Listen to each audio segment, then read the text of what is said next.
Hey guys, pregnancy in the Middle Ages is often imagined as something simple, natural, and almost timeless.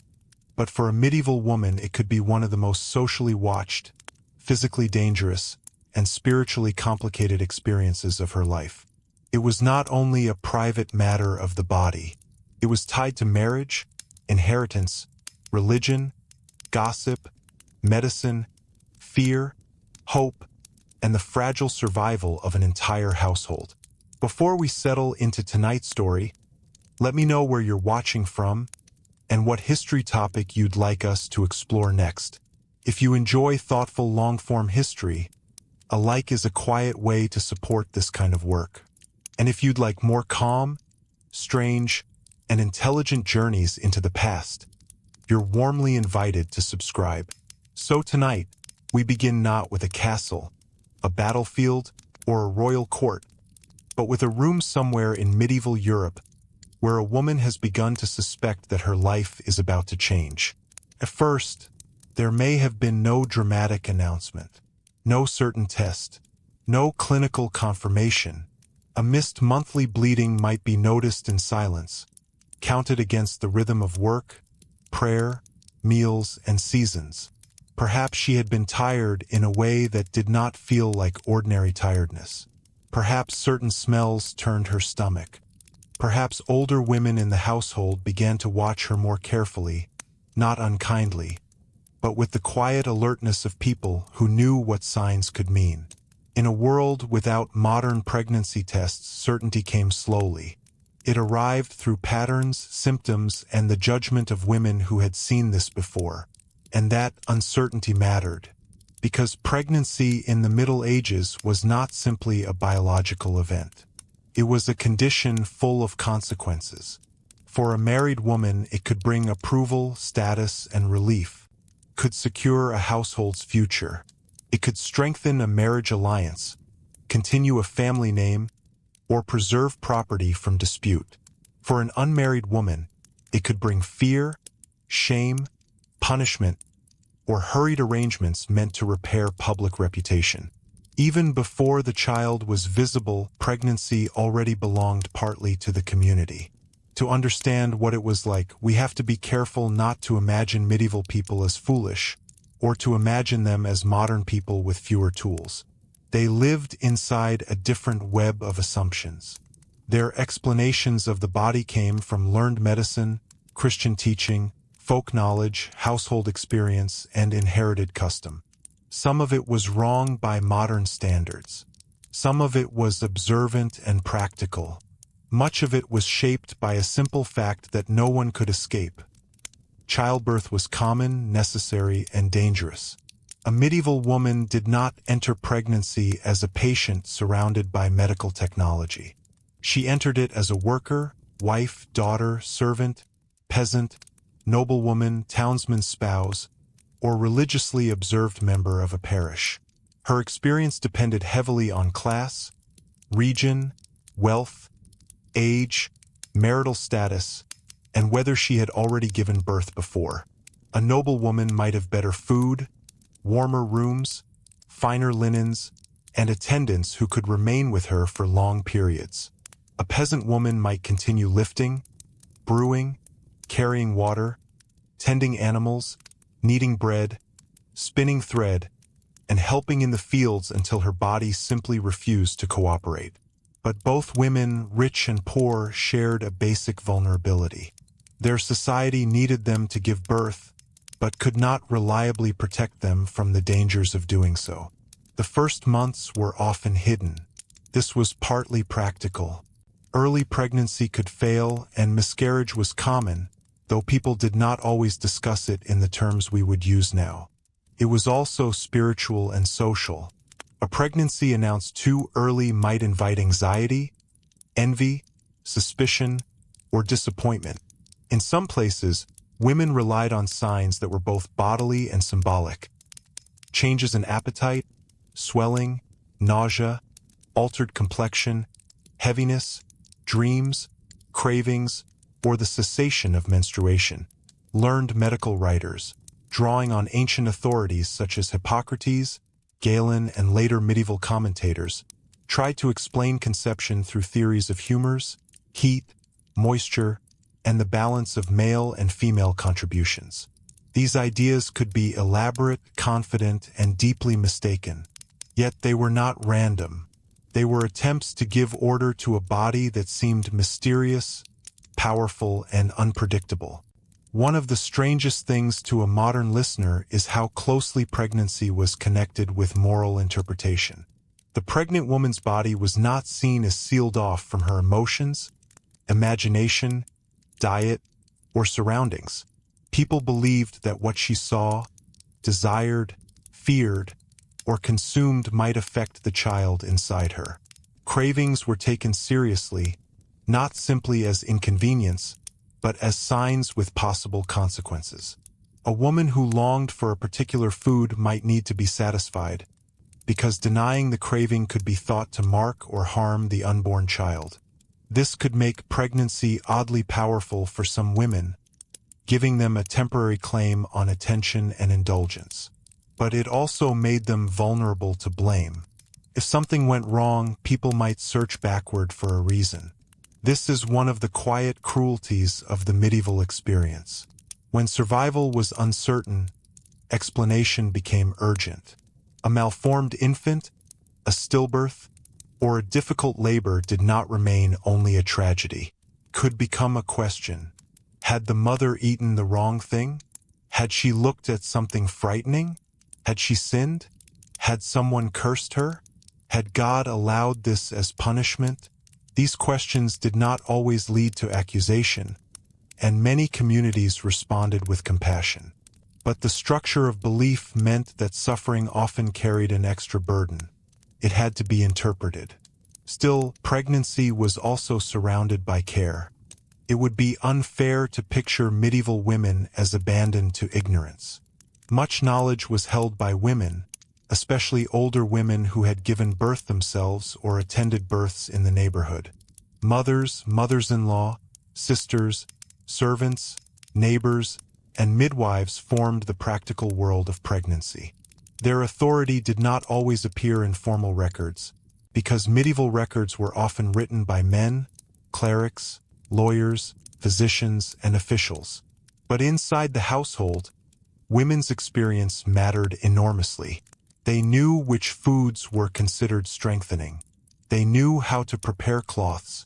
They knew which prayers were said, which charms were whispered, which saints were invoked, which positions might ease discomfort, and which signs suggested danger. A pregnant woman's diet depended on what her household could afford. In theory, people understood that she needed nourishment. In practice, medieval food supply was seasonal and unstable. Bread, ale, pottage, beans, peas, onions, cheese, eggs when available, salted fish, occasional meat, herbs, and garden produce might form the basis of ordinary life. In wealthier households, there could be more meat, spices, wine, delicate white bread, and imported luxuries. But abundance was never guaranteed. Bad harvests, high prices, winter scarcity, disease among animals, or war could thin the diet of an entire village. Pregnancy did not remove a woman from the economy of hunger, placed her deeper inside it. There is a temptation to imagine cravings as quaint, but in a world of limited nutrition, craving could carry a different emotional weight.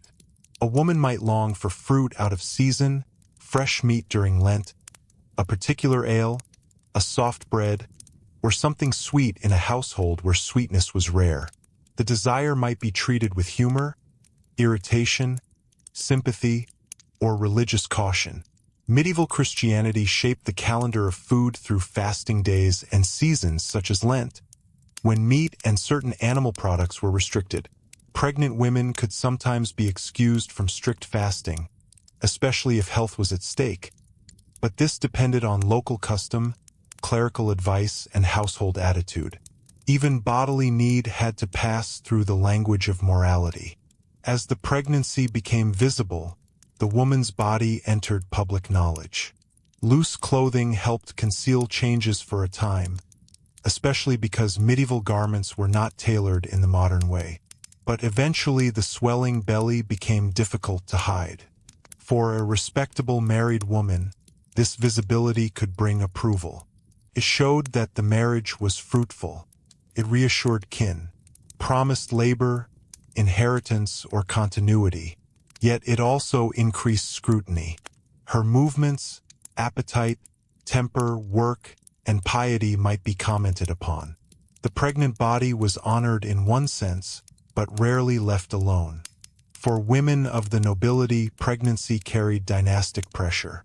A noblewoman's womb could become a political instrument. The birth of a son might stabilize a lordship. The failure to produce an heir could create anxiety, blame, or even danger. Royal pregnancies were watched with intense interest because succession could decide the fate of kingdoms. In these circles, childbirth was not just family life. It was diplomacy, property law, and public expectation compressed into one body. A queen or noblewoman might be surrounded by attendants, but that did not mean she was free. Her comfort was improved, perhaps, but the pressure could be severe. For poorer women, the pressure was different but no less real. A child meant another mouth to feed before it became another pair of hands. In a peasant household, children were loved, but they were also part of labor and survival. A pregnancy could interrupt work at the worst possible time. Harvest, brewing, washing, tending animals, caring for other children, gathering fuel, spinning wool, and preparing food did not pause because a woman was expecting. A medieval peasant woman might carry her pregnancy through mud, smoke, cold, and exhaustion. She might sleep in a shared room, breathe hearth smoke, drink weak ale because water was uncertain, and rise before daylight because the household required it. And yet, we should not flatten her life into misery. Medieval people were not merely suffering figures in dark rooms. They laughed, hoped, planned, prayed, argued, celebrated, and made meaning out of hardship. Pregnancy could bring joy, could bring tenderness between women. It could bring careful saving of cloth, small preparations, the choosing of godparents, and whispered hopes about names. It could make a woman feel connected to generations before her. Could also frighten her deeply. Both things were true at once. The fear was not irrational. Maternal death was a real possibility, and everyone knew it. Exact numbers are difficult to reconstruct, and they varied by time and place, but childbirth was one of the most dangerous ordinary experiences a woman might face. The danger was intensified by malnutrition, infection, obstructed labor, repeated pregnancies, young age, anemia, lack of surgical options, and the absence of modern antisepsis. People might not understand bacteria, but they certainly understood that some labors went badly, that fever could follow birth, and that a woman who seemed strong in the morning could be dead within days. This knowledge shaped spiritual preparation. Pregnancy existed under the shadow of the soul. A woman might pray to the Virgin Mary, to Saint Margaret of Antioch, Saint and Saint Catherine, or other saints associated with childbirth and protection. Amulets, relics, written prayers, holy water, girdles, and charms might be used, depending on local practice and social position. To modern ears, some of these objects can sound superstitious. But to medieval people, the boundary between medicine, prayer, and protection was not as firm as ours. If the body was vulnerable and the soul was at stake, then help could come through many channels. Saint Margaret was especially important in many medieval childbirth traditions. Her legend told of miraculous deliverance, and women in labor sometimes called upon her as a protector. Manuscripts, prayers, and birth girdles could carry sacred words believed to aid delivery. A birth girdle might be wrapped around or near the laboring woman, not as a clinical instrument, but as a physical contact with holy protection. The logic was tactile, devotional, and deeply human. When pain came and danger rose, a strip of parchment, cloth, or sacred text could give shape to hope. But there was another layer of anxiety that modern viewers often overlook: baptism. In medieval Christian belief, baptism was essential for the child's soul. If an infant died before baptism, the spiritual consequences were frightening and debated. This meant that childbirth was not only a medical emergency when things went wrong, it could become a spiritual emergency. Midwives were sometimes authorized to perform emergency baptism if a newborn seemed unlikely to survive.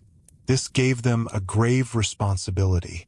A woman attending a birth might have to decide quickly whether a child was alive, whether there was time to call a priest, and whether she herself must act. Here again, we see one of the central contradictions of medieval childbirth. Official learned authority often belonged to men: clerics, physicians, theologians, and legal writers. But at the crucial moment inside the birth chamber, practical authority often belonged to women. The midwife stood at the crossing point between body, household, church, and community. She was not merely a helper. She could be a witness to legitimacy, a manager of danger, a guardian of modesty, a practical healer, and sometimes the person who baptized a child in extremis. Her hands touched the most private and consequential threshold in medieval life. The birth chamber itself was usually a female space. Men were generally kept away, especially in ordinary circumstances. This was partly due to modesty, partly custom, and partly practicality. Labor was managed by women who knew what birth looked like. The room might be warmed if possible. Windows could be covered, cloths prepared, water heated, food or drink kept nearby. Religious objects might be placed within reach. The laboring woman might sit, kneel, squat, stand, lean, or be supported by others. Birth stools existed in some places and periods, though practices varied. What mattered was not a single universal medieval method, but a range of practical responses shaped by custom and experience. The atmosphere could be intense, crowded, smoky, and intimate. Imagine the sound of women murmuring instructions, the crackle of a small fire, the smell of rushes on the floor, sweat, herbs, wool, linen, and heated water. Outside, life continued. Animals needed feeding. Bread needed baking. Bells marked the hours. But inside the chamber, time narrowed. The woman in labor moved between pain, exhaustion, prayer, fear, and endurance. Those around her watched for progress. They had no fetal monitor, no blood pressure cuff, no antibiotics, no safe cesarean section in the modern sense. They had experience, hands, cloth, prayer, and hope. A learned physician might be called in elite households, especially if something went wrong, but male physicians were not usually the ordinary managers of childbirth. Their advice often came through texts, theories, and prescriptions rather than direct presence. Medieval medicine might recommend herbs, oils, fumigations, baths, pessaries, or dietary measures. Some treatments may have offered comfort. Others were useless or harmful. But again, the important point is not to laugh at the past. It is to notice how people tried to act within the limits of what they believed and what they could observe. The body itself was interpreted through humoral theory. Health was thought to depend on the balance of qualities such as hot, cold, wet, and dry. Women were often described in learned medicine as colder and wetter than men, ideas that shaped explanations of menstruation, conception, pregnancy, and birth. Menstrual blood was understood as material that could nourish the fetus. The womb was imagined as a powerful, sometimes unstable organ, capable of influencing the whole body. These theories could produce real harm, especially when they justified dismissive views of women's bodies. But they also provided a language through which medieval practitioners tried to understand symptoms and change. One early expectation reversal is this: medieval pregnancy was not ignored because it was common. It was watched precisely because it was common and dangerous. Familiarity did not make it casual. Every household had seen pregnancy. Many had also seen loss. A woman's swelling belly was not a quaint domestic detail. It was a promise and a risk moving through the household at the same time. As pregnancy advanced, preparations became more concrete. Cloth was essential. Linen for swaddling, cleaning, bedding, and wrapping the infant had to be gathered or made ready. In households with limited resources, old cloth might be softened and reused. The quality and cleanliness of linen mattered, though medieval standards of cleanliness were not the same as ours. Swaddling was widely practiced, based on beliefs that it kept the child warm, protected, and properly formed. To modernize, tightly wrapped infants may look uncomfortable. To medieval parents, swaddling could seem caring, orderly, and necessary. The choice of godparents also mattered. Baptism created spiritual kinship, and godparents could become important social connections. For some families, this was an opportunity to strengthen ties within the village, town, guild, or kin network. A child's arrival was therefore not only biological but social. It placed the newborn into a web of obligations. Even before birth, people might think about who would stand for the child at the font, who would help if the parents died, who would reinforce status, friendship, or patronage. But the child's future was uncertain. Infant mortality was high. Many babies did not survive their first year. This did not mean medieval parents loved them less, though older historians sometimes implied that high mortality must have dulled affection. Evidence from prayers, memorials, letters, and ordinary human behavior suggests something more complex. People may have guarded their emotions in some ways, and customs varied, but grief was real. Hope was real. Love was real. The possibility of loss did not cancel attachment. It simply lived beside it. For the pregnant woman, the final weeks could become a time of waiting under pressure. In some traditions, elite women underwent a formal lying-in period before birth, withdrawing into a prepared chamber. The room might be darkened and enclosed, with rich fabrics, religious images, female attendants, and controlled access. This practice was especially associated with higher status women and later medieval courtly culture. It protected privacy and created a ritual environment, but it could also feel isolating. The woman became the center of attention by being partly removed from ordinary life. For poorer women, there might be no such formal retreat. She might continue working until labor began. The transition from ordinary labor to birth labor could be sudden and practical. A woman might be kneading dough, carrying water, tending a fire, or caring for a child when the pains changed. Someone would be sent for the midwife or experienced neighbors. Space would be made. Work would be redistributed. The household would tighten around the event. And then came the moment medieval people feared and awaited most. The opening of labor, when all the theories, prayers, preparations, and social hopes met the physical reality of birth. It was here that the calm surface of household routine could suddenly become urgent.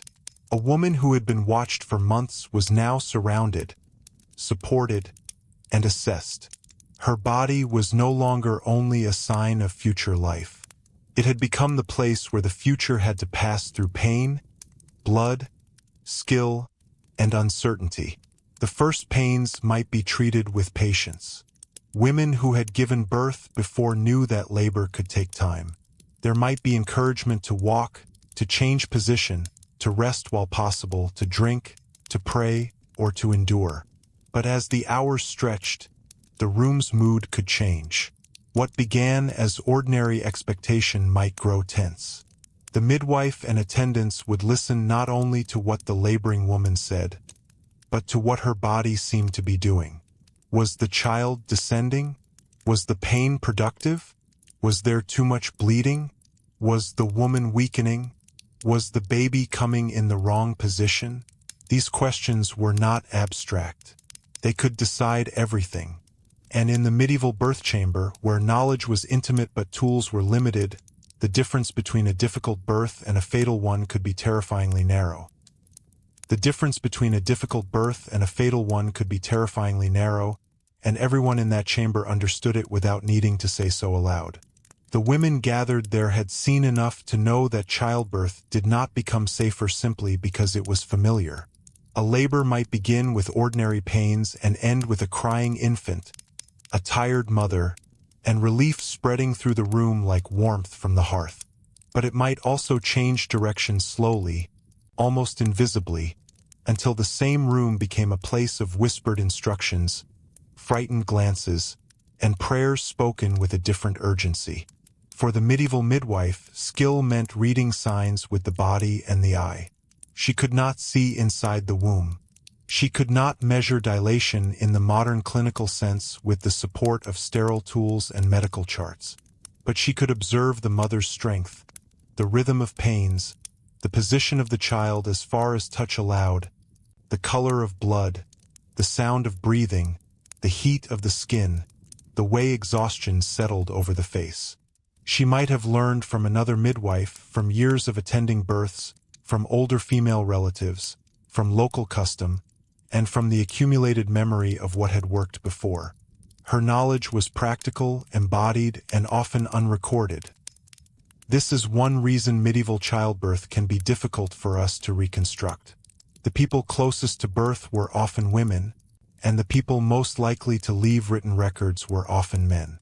Learned medical texts described theories, remedies, and moral assumptions. Church records reveal baptism, legitimacy, and sometimes accusation. Legal records may appear when something went wrong, but the ordinary birth chamber, the countless successful deliveries, the small gestures of care, the exact words spoken between women in pain and women assisting them, often pass through history without being written down. What survives is only a partial light. Yet even through that partial light, we can see that birth was not imagined as a purely physical event. It was a threshold. The mother was crossing from pregnancy into motherhood again, or perhaps for the first time. The child was crossing from hidden life into visible life. The household was crossing from expectation into consequence. And in a Christian world, where the soul mattered as much as the body, the newborn's first moments carried a spiritual urgency that is hard to overstate. If the child emerged strong and crying, the room might breathe again. The baby would be cleaned, examined, wrapped, and kept warm. Someone would look for signs of health, movement, voice, color, the ability to suck. The mother's condition would still matter intensely, because the danger did not end with the birth of the infant. But the sound of a crying newborn could transform the atmosphere. It meant life had declared itself. It meant baptism could be arranged. It meant the long months of watching had reached one kind of success. If the baby seemed weak, the mood changed at once. A midwife might perform emergency baptism, using water and the proper words, because waiting for a priest could cost the child's soul. This was not a casual act. It was one of the most solemn responsibilities placed in female hands. In that moment, the midwife stood at the boundary between household practice and church authority. She might be poor, local, and formally uneducated. Yet she could carry a spiritual responsibility that everyone in the room recognized as grave. The church's relationship with midwives was therefore complicated. On one hand, midwives were necessary. They attended births men usually did not witness. They knew intimate things about conception, labor, legitimacy, miscarriage, stillbirth, and women's bodies. On the other hand, precisely because they held this intimate authority, they could be objects of suspicion. Church authorities wanted midwives to know how to baptize correctly in emergencies. They also wanted to ensure they were not using forbidden charms, concealing illegitimate births, assisting abortions, or practicing forms of magic condemned by clergy. The midwife could be respected and watched at the same time. That double position tells us much about medieval society. The work of birth was essential, but the knowledge around it made some people uneasy. Women's reproductive knowledge could not be ignored, because households depended on it. But it also moved in spaces beyond male supervision. The birth chamber was closed, female, bodily, and urgent. It contained blood, pain, secrecy, and the arrival of new life. It is not surprising that medieval culture surrounded it with prayer, ritual, regulation, and rumor. Once the child was born, attention quickly turned back to the mother. Delivery of the placenta was expected, and failure could be dangerous. Bleeding could become severe. Fever might develop later. Exhaustion could be profound. A woman who had survived labor still needed warmth, rest, nourishment, clean cloth, and care. In a wealthy household, she might remain attended. In a poor household, rest was more fragile. Other women might help for a time, but poverty always pressed against recovery. Bread still had to be made. Older children still needed care. Animals did not wait because a mother was weak. One of the quiet realities of medieval motherhood is that recovery was shaped by labor demands. A noblewoman might observe a longer lying-in period, protected by custom and resources. A peasant woman might receive help from neighbors and kin, but necessity could pull her back into work sooner than comfort allowed. The body might need weeks. The household might need her in days. This tension between biological recovery and economic survival is one of the most human parts of the story, because it has echoed through so many societies long after the Middle Ages ended. Postpartum danger was real.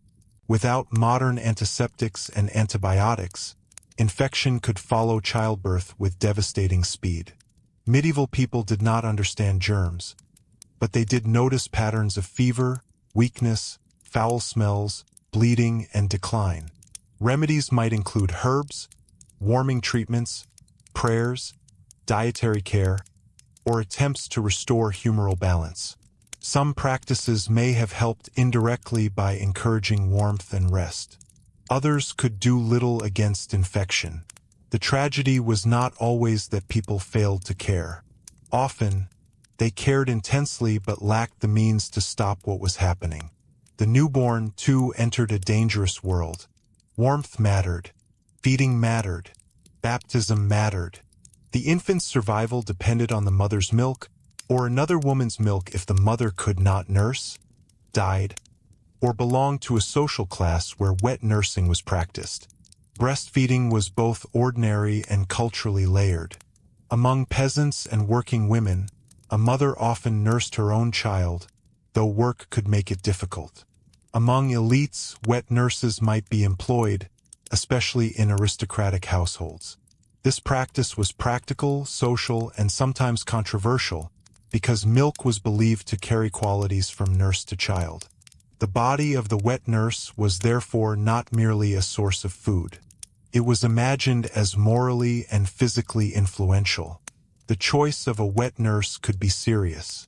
Her health, temperament, diet, age, and moral reputation might all be considered. Learned writers sometimes advised that a wet nurse should be of good character, neither too young nor too old, moderate in habits, and physically suitable. These recommendations reveal how medieval people connected nourishment, personality, and bodily substance. The infant did not simply consume milk. In their view, the child might absorb something of the nurse herself.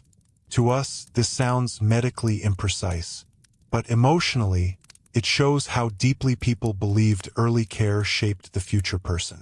For a woman who nursed her own child, breastfeeding could delay the return of fertility, though this was not always reliable or fully understood in modern terms. In a world where repeated pregnancies could wear down the body, nursing could become part of the spacing between births. But medieval women did not have secure control over reproduction in the way modern contraception can sometimes allow. Marriage carried expectations of sexual access and fertility. Religious teaching valued procreation within marriage. Economic life valued children, but could be strained by too many mouths. The woman's body stood where all these pressures met. This is where the story becomes more complex than the simple phrase "pregnant" in the Middle Ages can hold. Pregnancy was not one isolated event. It was part of a cycle that might repeat many times across a woman's life. Menstruation, conception, pregnancy, birth, nursing, recovery, and pregnancy again could shape years or decades. A woman who married young might bear numerous pregnancies, not all of which ended in surviving children. Each pregnancy carried hope but also risk. The repetition itself could be dangerous. A body already weakened by work, poor diet, or prior births had less reserve when the next labor came.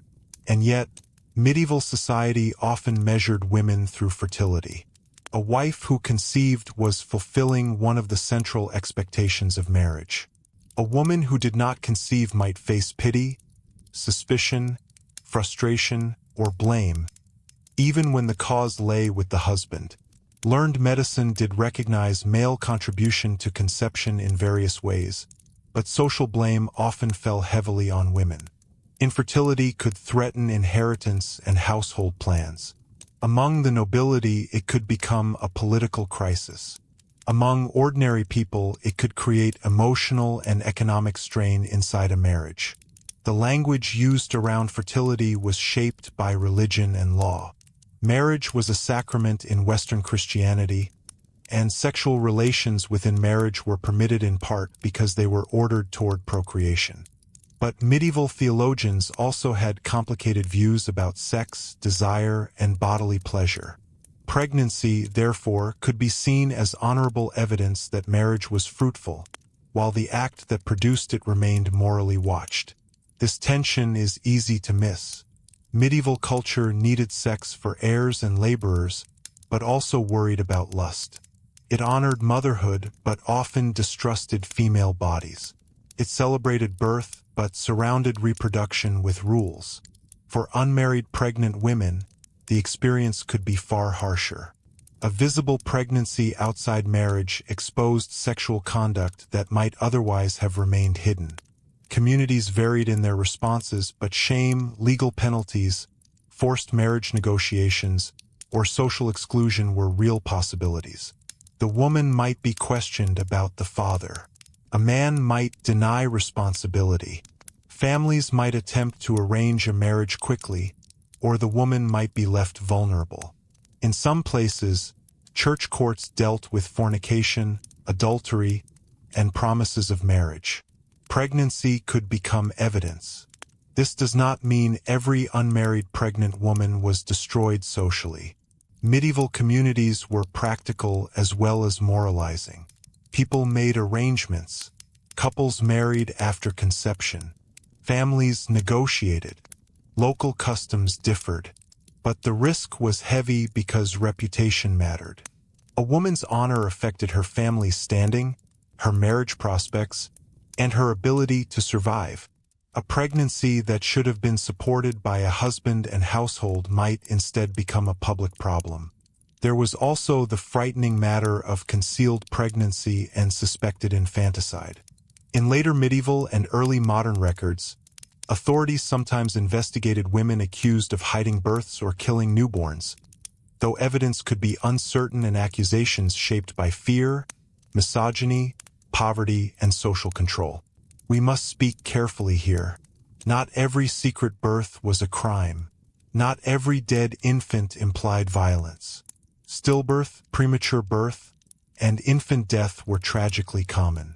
But a woman outside the protection of marriage could find herself in terrible danger if a pregnancy ended badly and others interpreted secrecy as guilt. That moral pressure could begin long before birth. A married pregnant woman might be watched with approval. An unmarried pregnant woman might be watched with suspicion. The same swelling belly could mean security in one body and exposure in another. This is one of the most revealing contradictions of medieval life. Pregnancy was sacred, necessary, and socially valued, but only when it fit the accepted structure around it. The accepted structure was not just emotional. It was legal and economic. A child born within marriage had claims to name, inheritance, support, lineage, and belonging. Legitimacy mattered intensely in systems where land, craft rights, titles, dowries, and obligations passed through family lines. Birth was therefore tied to proof. Who was the mother? Who was the father? Was the marriage valid? Was the child born too soon after marriage, or too long after the father had left? These questions could matter in courtrooms, inheritance disputes, and village gossip alike. The medieval birth chamber could become a place of witness for this reason. Women who attended a birth might later testify about what they saw.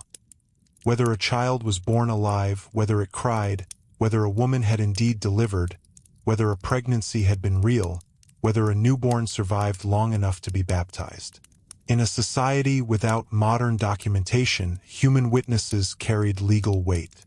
Female knowledge, often excluded from formal power, could become decisive when the issue was birth. One striking example comes from inheritance customs where a widow's pregnancy could affect property. If a husband died while his wife was pregnant, the unborn child might have a claim. The widow's body became legally significant because it might contain an heir. This could create intense scrutiny. Was she truly pregnant? Was the child her dead husband's? Would the child be male or female? Would it survive? The uncertainty inside her body could delay decisions about land and power. What looked private was actually entangled with law. Among royal and noble families, this could become dramatic. The birth of a posthumous heir might change succession. A queen's pregnancy might hold a kingdom in suspense. But the same principle operated in smaller forms among landholding families and townspeople. Birth determined continuity. A child's arrival could settle disputes, create new ones, or shift property from one branch of a family to another. The pregnant woman was therefore not merely awaiting childbirth. She could be carrying a future legal fact. But most medieval women did not live in chronicles or succession crises. They lived in ordinary homes where pregnancy was woven into daily material life. Let us return for a moment to that ordinary room, because the material world tells us things that laws and theology cannot. The floor might be strewn with rushes. The air might be smoky because chimneys were not universal, especially earlier in the Middle Ages and among poorer households. Bedding might be shared. Privacy could be limited. Animals might be nearby or even inside poorer dwellings. Water had to be carried. Cloth had to be washed by hand. Heat came from fire, and fire required fuel. For a pregnant woman, all of this mattered.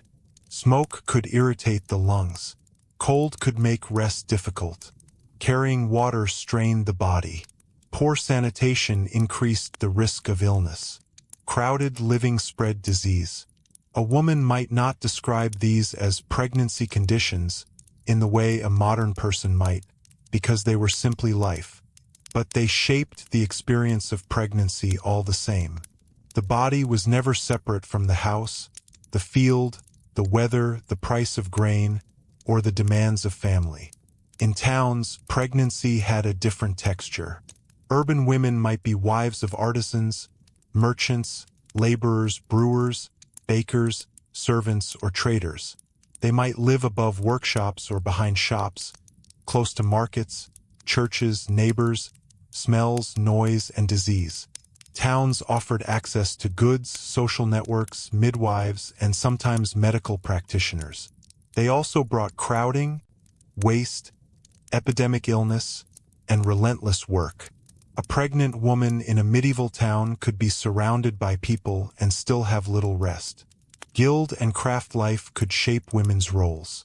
Many women worked alongside husbands in trades, sold goods, brewed ale, spun, sewed, laundered, kept accounts, or managed household production.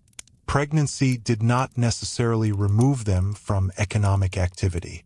In some cases, a widow or wife's ability to maintain a trade depended on her labor and reputation. A pregnancy could be both a family hope and an economic interruption. Season mattered too. A pregnancy carried through winter differed from one carried through summer. Winter meant cold, preserved foods, limited fresh produce, short days, and the danger of fuel shortage. Summer meant heat, field labor, spoilage, and sometimes disease. Harvest time could be especially demanding. The calendar of the body intersected with the calendar of agriculture and the church. Feasts, fasts, saints' days, planting, shearing, brewing, rent payments, and market days all continued around the pregnant woman. This is part of what makes medieval pregnancy so different from a purely medical story. It was lived through calendars.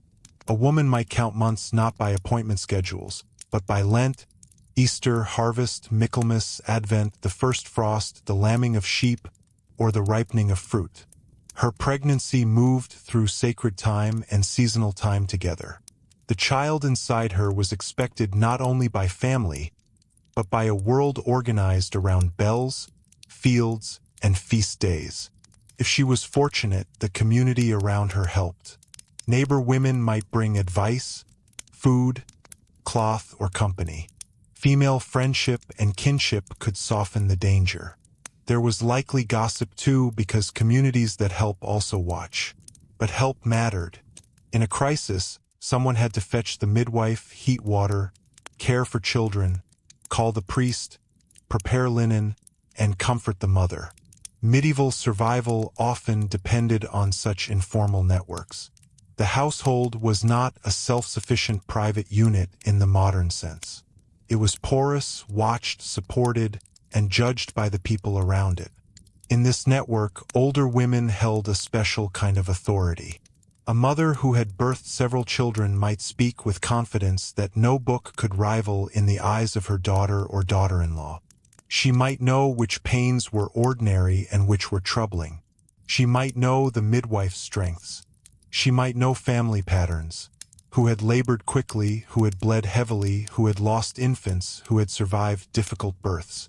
This inherited memory could be comforting, but also frightening.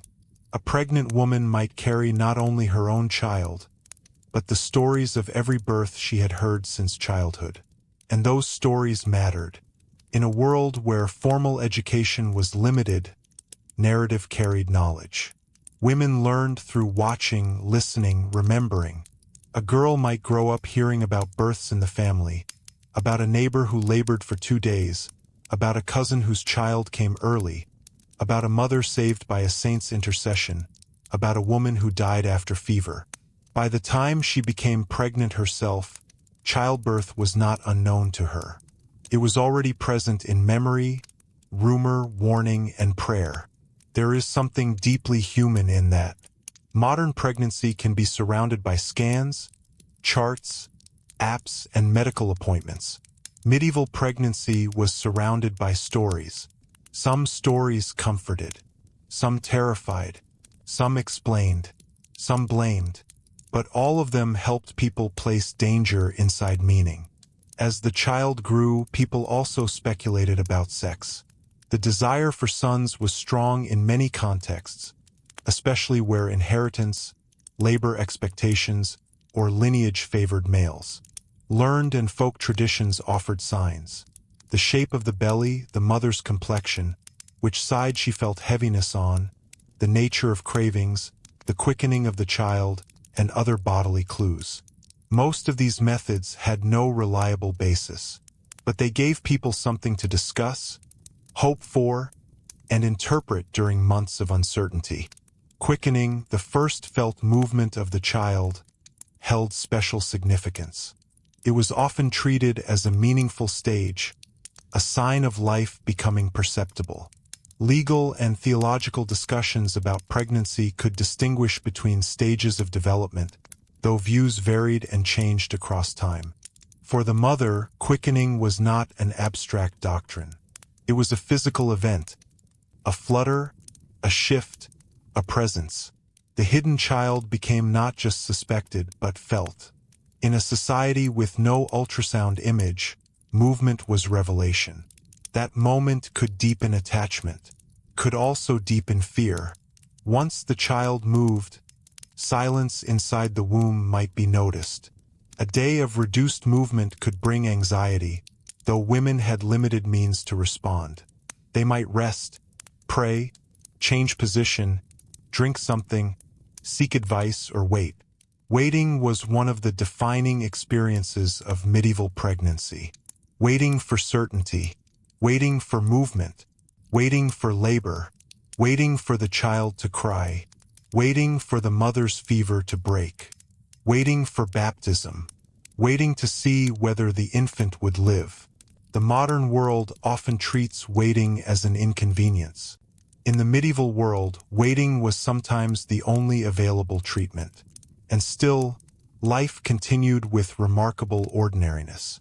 A pregnant woman might attend church, confess, observe rituals, speak with neighbors, bargain in markets, mend clothing, supervise servants, tend gardens, prepare ale, and sleep when she could. She might be advised to avoid certain shocks, sights, foods, or emotional disturbances. She might be warned not to overexert herself while still being required to work. She might be told she was fragile and expected to be strong in the same breath. This contradiction is one of the deepest truths of the subject. Medieval pregnancy made a woman socially important because she carried life, but it did not necessarily make her socially protected in any modern sense. Her value could increase while her comfort did not. Her body could be praised while her choices remained limited. Her fertility could be celebrated while her fear remained private. The household might prepare spiritually as well as materially. Confession could matter, especially as birth approached. A woman facing labor might want her soul in order. This was not morbid melodrama. It was practical religion. If childbirth might bring death, then spiritual readiness was part of preparation. Prayers to Mary and the saints, attendance at Mass when possible, blessings, relics, and sacred words all helped frame the coming danger within divine care. Objects associated with childbirth could carry deep emotional weight. A girdle, a prayer scroll, a relic, a candle, an image of the Virgin, or a small devotional object might be present not because people lacked intelligence, but because they lived in a world where the sacred was woven into material things. Touching, wrapping, seeing, and hearing could all be forms of devotion. The pregnant woman's body was vulnerable. Sacred objects offered contact with a power beyond the household. At the same time, church authorities sometimes worried about the boundary between acceptable devotion and forbidden magic. A prayer written in Latin might be approved in one setting and suspect in another, depending on how it was used. Charms invoking saints could blur into charms using mysterious words. A midwife's practices might be tolerated when things went well and questioned when they did not. Medieval religion was not a simple division between faith and superstition. It was a contested field of practices, some official, some local, some intimate, and many difficult to categorize. For the pregnant woman, these distinctions may have mattered less than survival. If a prayer, charm, relic, or ritual offered hope, she might welcome it. When the body is in danger, people reach for whatever forms of help their world makes available. And then, after months of signs and interpretations, the day of birth brought all these strands together. The mother's social position, the midwife's skill, the household's resources, the neighbor's support, the church's teachings, the family's hopes, the child's uncertain future, and the raw physical force of labor all converged. The medieval birth chamber was not a primitive version of a hospital. It was its own kind of institution. Domestic, female-led, religiously charged, legally important, and physically dangerous. If the birth went well, the next stage began quickly. The child needed baptism, and this often happened soon, sometimes within days, because infant life was fragile. The mother herself might not attend immediately, especially if she was still recovering or observing postpartum seclusion. The infant could be carried to the parish church by godparents and attendants, entering the Christian community at the font. This was one of the first major public acts of the child's life, and it could occur while the mother remained at home, weak, bleeding, resting, or simply absent from the ceremony that marked her child's spiritual beginning. That absence is striking.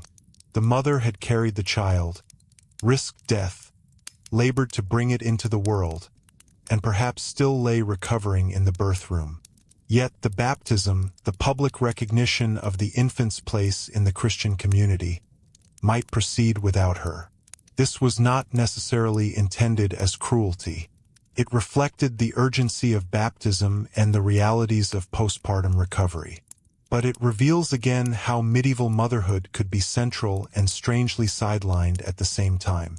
The newborn was carried through the parish landscape, perhaps wrapped carefully against cold, perhaps accompanied by godparents chosen for spiritual and social reasons. At the church, the priest performed the rite that made the child a Christian. Names were spoken, water was poured, promises were made by godparents. The child, who only days or hours earlier had been hidden inside the mother's body, now belonged to a visible religious community. For the family, this could bring relief. Baptism did not guarantee survival, but it answered the spiritual fear that haunted childbirth. If the child died afterward, the soul had been received into the church's care. This mattered profoundly. Medieval parents lived close to death, but they did not treat it lightly. Ritual helped them bear what they could not control. Back at home, the mother entered the postpartum period. She might remain separated from certain public religious activities until a ritual often known in English as churching, a ceremony of thanksgiving and reintegration after childbirth. The exact meaning and emotional tone of churching could vary. It has sometimes been interpreted as purification, sometimes as blessing, sometimes as thanksgiving, and in practice it may have carried elements of all these. What matters for our story is that childbirth did not end socially when the baby was born. The mother's return to ordinary religious and communal life had its own ritual shape. During this period, she remained in a state that was both honored and liminal. She had done what society needed, but her body was still marked by blood, birth, and recovery. Medieval Christianity inherited complex attitudes toward bodily fluids, purity, and ritual transition. A woman after childbirth was not simply finished with pregnancy. She was passing through another threshold, from laboring mother to restored member of the community. The churching ceremony, when it came, could be meaningful. A woman might go to the church with attendants, give thanks for survival, receive prayers, and re-enter the rhythm of worship. For a woman who had feared death in labor, this could feel like genuine gratitude. For another, it might feel like obligation. For another, both. Medieval rituals often held multiple meanings at once, because people brought private emotion into public forms. And here the next layer of medieval pregnancy begins to appear. Birth was not just about producing a child. It rearranged the mother's body, her household role, her spiritual status, and her place in the community. It could strengthen her position if she bore a healthy child, especially a son in families where sons mattered for inheritance. It could weaken her if she remained ill, if the child died, or if repeated pregnancies left her exhausted. It could bring tenderness from a husband or pressure for another child. It could create alliances through godparents or revive tensions over property and legitimacy. The days after birth were therefore not a simple soft ending. They were the beginning of another uncertain passage. The infant had to feed. The mother had to heal. The household had to adjust. The community had to recognize the child. The church had to receive mother and baby into the proper ritual order. And beneath all of this lay the unspoken question that never fully left medieval family life. Would both of them survive long enough for this birth to become part of ordinary memory, rather than tragedy? For some households, the answer was yes. The room that had held pain became a place of recovery. The baby slept in wrappings. Women came and went. The mother's strength slowly returned. The child's name began to sound ordinary on people's tongues. Life folded the event into routine. But for others, the danger continued quietly after the excitement of birth had passed. And it was often in those quieter days, when the chamber seemed calmer, that medieval families discovered whether the hardest part was truly behind them or only just beginning. But for others, the danger continued quietly after the excitement of birth had passed. And it was often in those quieter days, when the chamber seemed calmer, that medieval families discovered whether the hardest part was truly behind them or only just beginning. A woman might survive the labor itself, hear her child cry, receive congratulations, and still begin to fade afterward. Fever could creep in. Bleeding could return. Milk might not come. Pain might sharpen instead of ease. The household, which had briefly relaxed, might find itself once again listening for changes in her breathing, watching her face, and wondering whether relief had arrived too soon. This postpartum uncertainty is one of the most easily overlooked parts of medieval childbirth. Modern imagination tends to place the danger at the dramatic moment of delivery, and of course that danger was real. But in a world without antibiotics, blood transfusion, reliable surgery, or germ theory, the days after birth could be just as frightening. Infection did not need to announce itself immediately. A woman who seemed exhausted but safe might later become delirious with fever. A small tear, a retained placenta, unclean hands or cloth, or the ordinary bacteria of the environment could become deadly. Medieval people did not understand the invisible cause, but they understood the pattern of decline. They might call for a midwife again, or for a local healer, or for a physician if the family had the status or money to reach one. They might apply warm compresses, give herbal drinks, burn aromatic substances, encourage certain foods, or try to restore balance according to humoral ideas. The treatments could be gentle, sincere, and sometimes comforting. They could also be ineffective. The sadness of this world is not that people did nothing.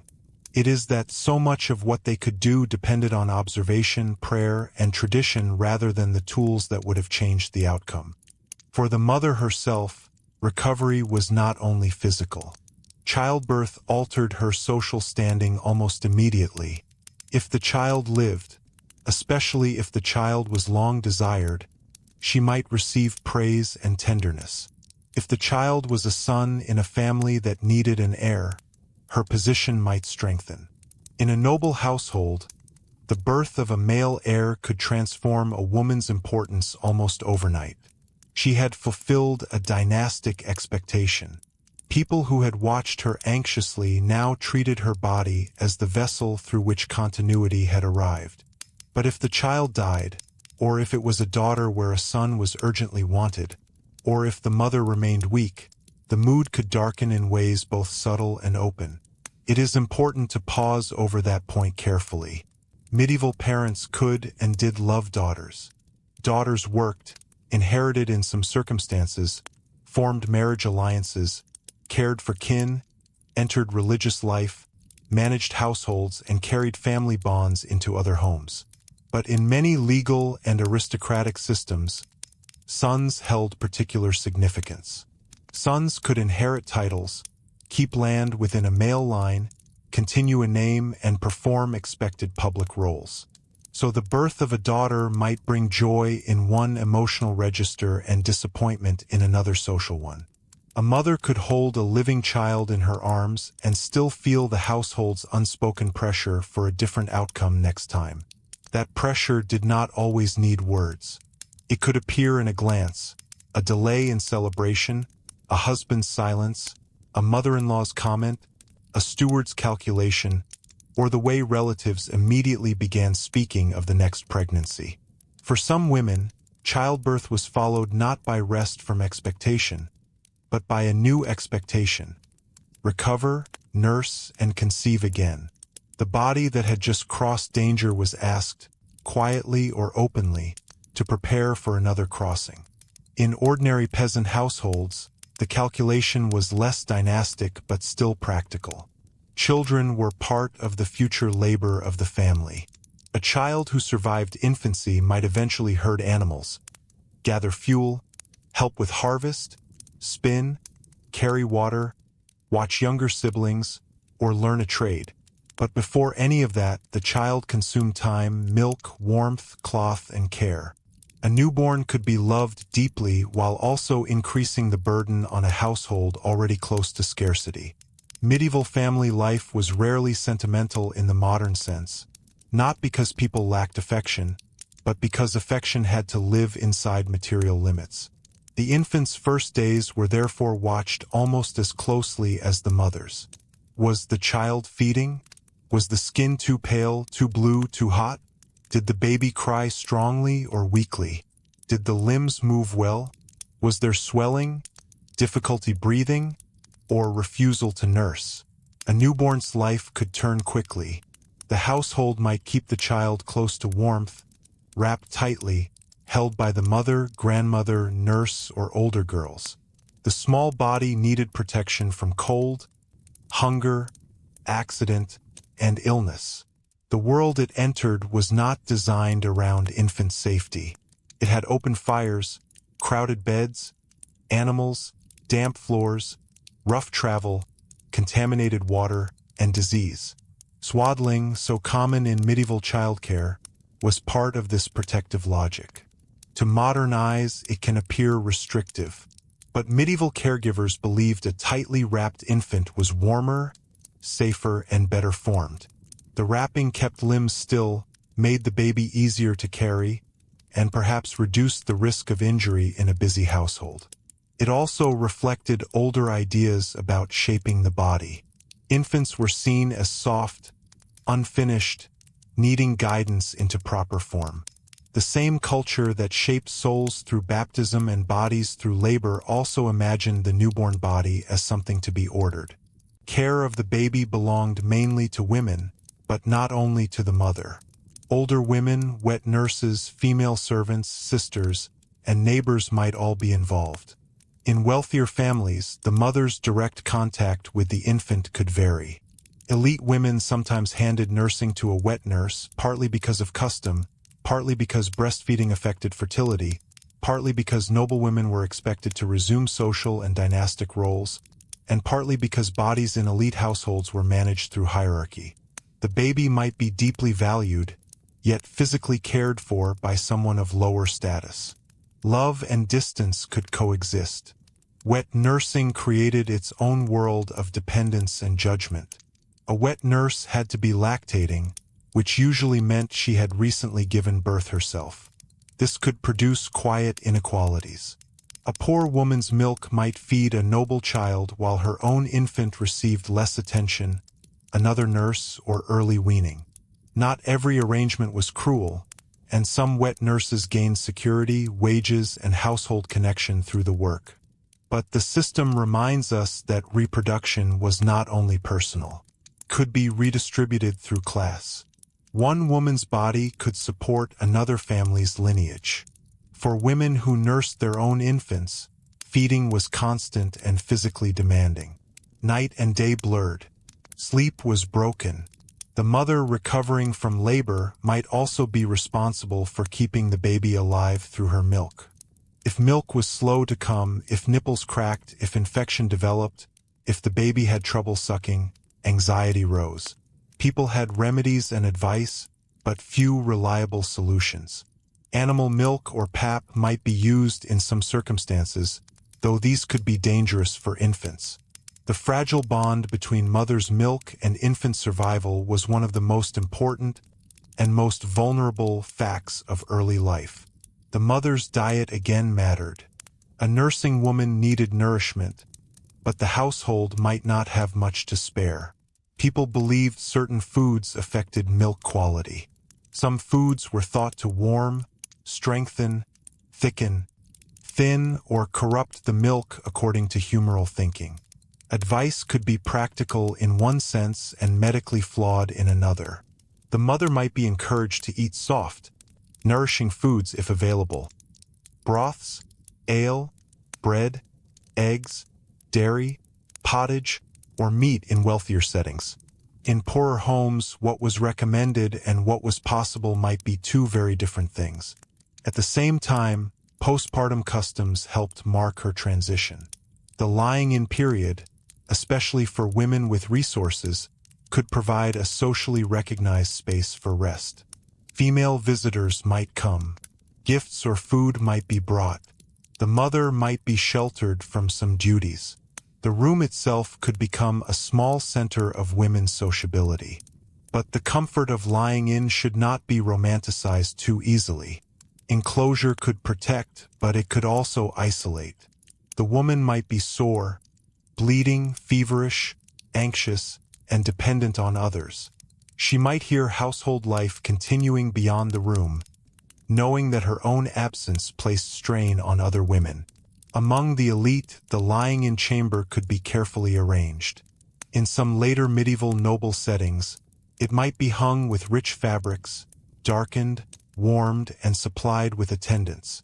Such arrangements were meant to protect the mother from cold, drafts, strain, and possibly harmful sights or disturbances. The environment could be luxurious by medieval standards, but it was also ritualized. The noblewoman's body was being guarded because it had dynastic value.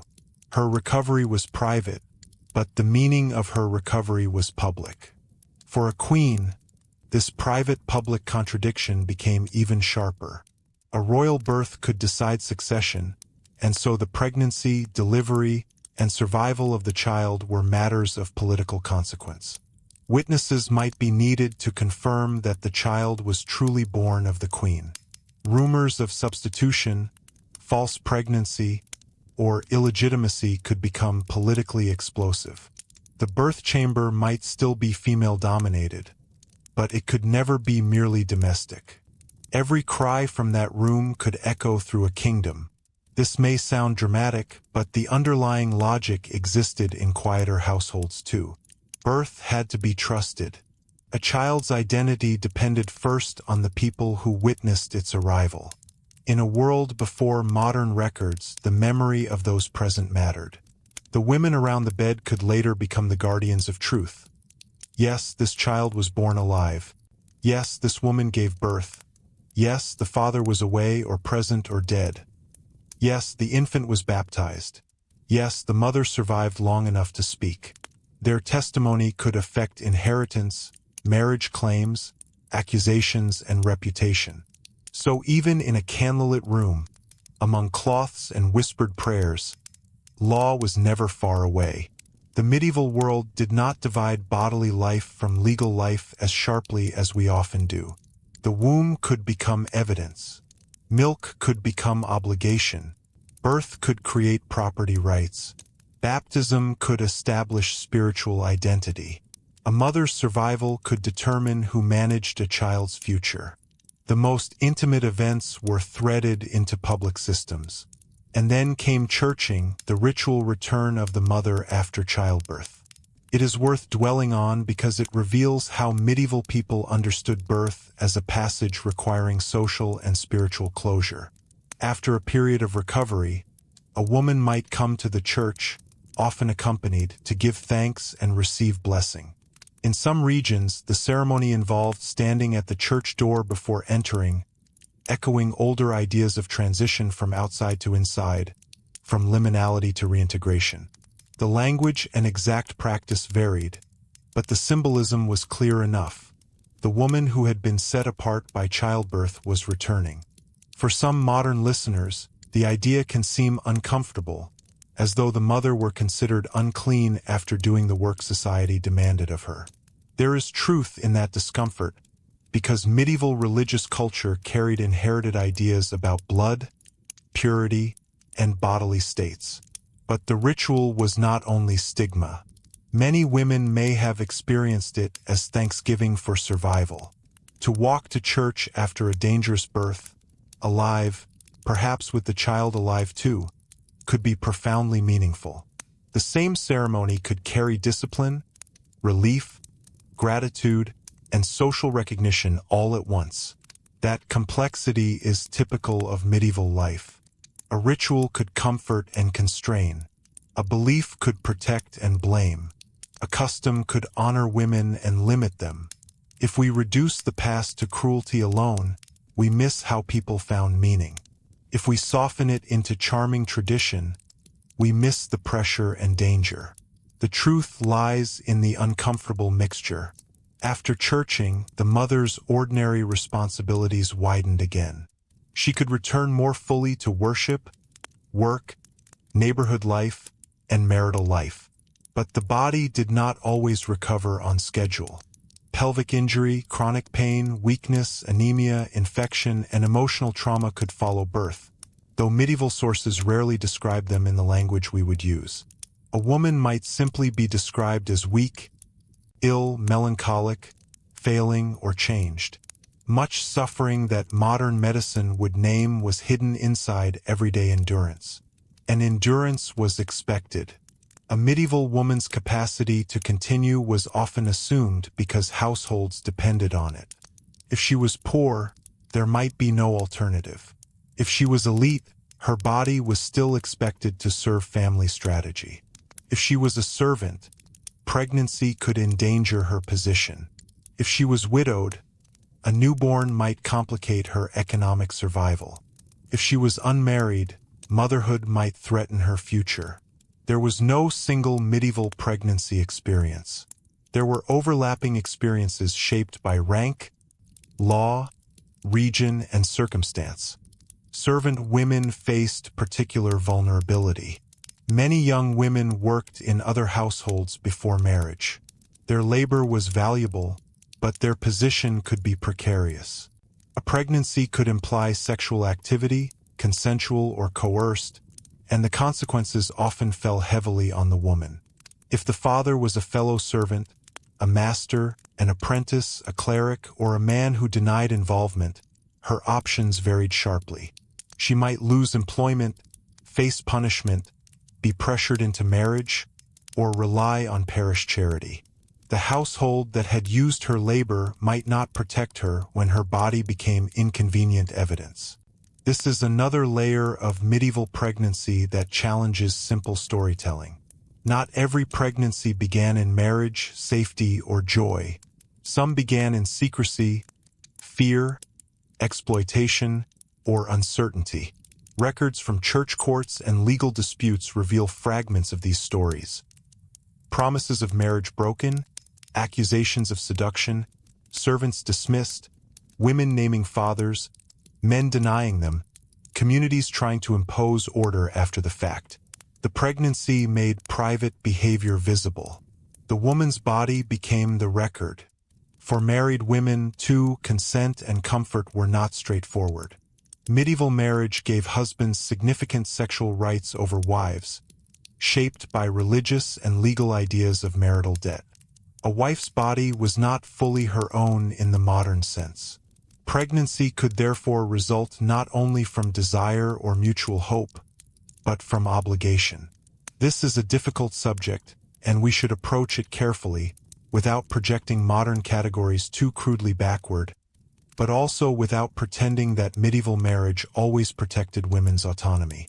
The duty to bear children was woven deeply into the marital structure.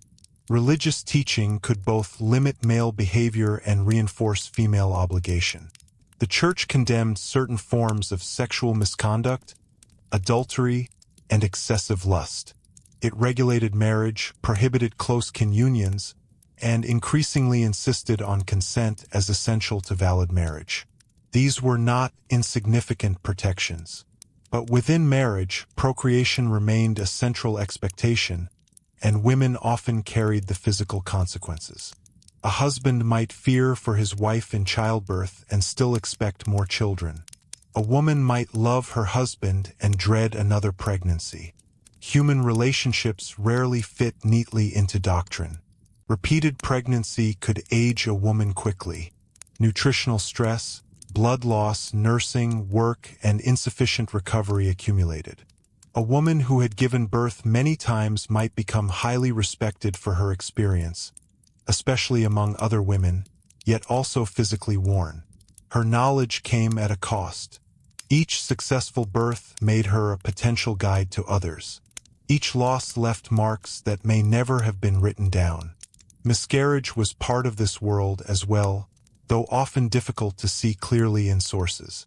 Early pregnancy loss might be interpreted as a failed conception, a disturbance of the womb, an illness, a moral sign, or simply a sorrow carried privately. Later miscarriage or stillbirth could involve rituals, legal questions, and grief. If the fetus showed signs of life, baptismal questions might arise. If not, the family could face both emotional loss and spiritual uncertainty. The mother might also face danger from bleeding or infection. The emotional experience of miscarriage is hard to reconstruct because medieval documents rarely preserve women's inner voices. But absence of evidence is not absence of feeling. A woman who had counted missed bleeding, felt quickening, imagined a child, prepared cloth, and endured bodily change could not simply be indifferent. Some losses may have been accepted with a kind of fatalistic resignation. Others may have devastated families. The range of human response was surely broad. Stillbirth was especially painful because it brought the labor of birth without the relief of a living child. The silence after delivery, where a cry should have been, must have been one of the most feared sounds in the medieval room. The midwife and attendants would have known what it meant. They might still search for signs of life, try to baptize if there was any doubt, warm the child, stimulate breathing, pray, and hope. But often there was nothing to be done. The mother, exhausted and bleeding, might ask whether the child lived. The answer could shape the rest of her recovery. And again, the spiritual dimension intensified the grief. A stillborn child occupied a difficult place in medieval Christian thought. Burial practices varied, and the question of baptism mattered deeply. Parents could grieve not only the child's death, but uncertainty about the child's soul and place in sacred community. In some cases, stories circulated of infants briefly reviving at shrines long enough to be baptized before dying again. These stories, however strange to modern ears, reveal the emotional urgency of the problem. People longed for a way to rescue the child spiritually, even when bodily life had failed. Such stories are not just superstition to be dismissed. They are evidence of grief seeking an answer. When theology created a painful boundary, hope searched for a miracle at the edge of it. Parents traveled, prayed, carried tiny bodies, and asked saints to intervene. The medieval world could be hard, but it was not emotionally numb. For surviving infants, naming was another form of belonging. Names might honor saints, relatives, godparents, local traditions, or patrons. A child's name placed them inside a network of memory and protection. In some families, names repeated across generations, creating continuity but also reminding us of mortality. If a child died, the same name might be given to a later sibling. Modern readers sometimes find this unsettling, as if individuality were erased. But in a world of high child mortality, naming could hold both remembrance and hope. The name did not mean the first child had not mattered. It meant the family continued to reach for survival and continuity through familiar forms. The mother, meanwhile, had to navigate her own changing identity. If this was her first child, she had crossed into motherhood, a status that altered how others saw her. She might gain authority among younger women. She might be treated as more fully adult. If she had produced a healthy child, especially within marriage, her respectability could deepen. If she had struggled, lost the child, or remained childless after marriage, she might feel exposed. Medieval communities could be intimate enough to support and intimate enough to wound. A mother's relationship with her infant developed inside this atmosphere of closeness and uncertainty. She might sleep near the baby, carry it, nurse it, sing to it, hand it to others, fear for it, and discipline older children while holding the newborn against her body. There were lullabies, though not all survive. There were small gestures: warming cloth, rocking, touching the face, checking breath, shielding from drafts. The material record is sparse, but the human reality is not hard to imagine. Infants require care in every era, and care leaves traces even when writing does not. The church marked infancy through baptism, but household life marked it through survival. Days mattered, then weeks, then months. A baby who lived past the earliest dangers gradually became more securely part of the family's future. Yet sickness could come at any time. Medieval children faced respiratory illness, gastrointestinal disease, accidents, malnutrition, epidemic infection, and the hazards of weaning. The mother's pregnancy had ended, but maternal anxiety had only changed shape. Weaning was another risky transition. Breast milk, when available, offered safer nourishment than many alternatives. Once a child moved toward other foods, exposure to contaminated water, spoiled food, and digestive illness increased. Timing varied. Some children nursed for extended periods, which could help survival and space births, but social expectations and maternal workload affected choices. In elite households, wet nurses and caretakers shaped feeding decisions. In poorer households, necessity often dictated them. The mother's fertility might return during this period, and with it the possibility of another pregnancy. Here the cycle tightened again. A woman caring for an infant could find herself expecting another child before the first was safely grown. This overlapping burden is crucial to understanding medieval women's lives. Pregnancy was not neatly separated from childcare. A woman might be nursing one child, pregnant with another, grieving a third, and responsible for household labor all at once. That layered experience shaped women's communities. Older women who had passed through years of births, losses, and survivals became living archives. They remembered remedies, family patterns, dangerous midwives, reliable saints, failed promises, strong nurses, difficult labors, and children who never reached baptism. Their authority came not from formal schooling, but from having endured. In the birth chamber, that kind of knowledge could command respect. Yet male authority remained nearby, especially in writing, law, and doctrine. Physicians wrote about women's bodies. Priests instructed midwives on baptism and proper practice. Courts judged legitimacy, sexual misconduct, inheritance, and sometimes accusations related to birth. Husbands and fathers made decisions about household resources. Lords and communities shaped obligations. The pregnant woman lived at the center of many authorities, not all of them visible at the same moment. One of the deeper truths of medieval pregnancy is that it reveals the entire society in miniature. Through it we see medicine and religion, household labor and inheritance, gender and law, fear and hope, food supply and social rank, community support and community surveillance. The pregnant body was never just a body. It was a meeting place for everything medieval people believed mattered. Lineage, sin, salvation, work, property, suffering, and the fragile promise of continuation. And perhaps this is why the subject still holds attention. It is not only because medieval childbirth was dangerous. Many things in the Middle Ages were dangerous. It is because pregnancy brought danger into the most ordinary and intimate part of life. It made the future depend on a woman's body in a world that often gave her limited control over the conditions surrounding that body. It honored her and endangered her, watched her and needed her, prayed for her and judged her. As the weeks after birth passed, the household slowly adjusted to its new shape.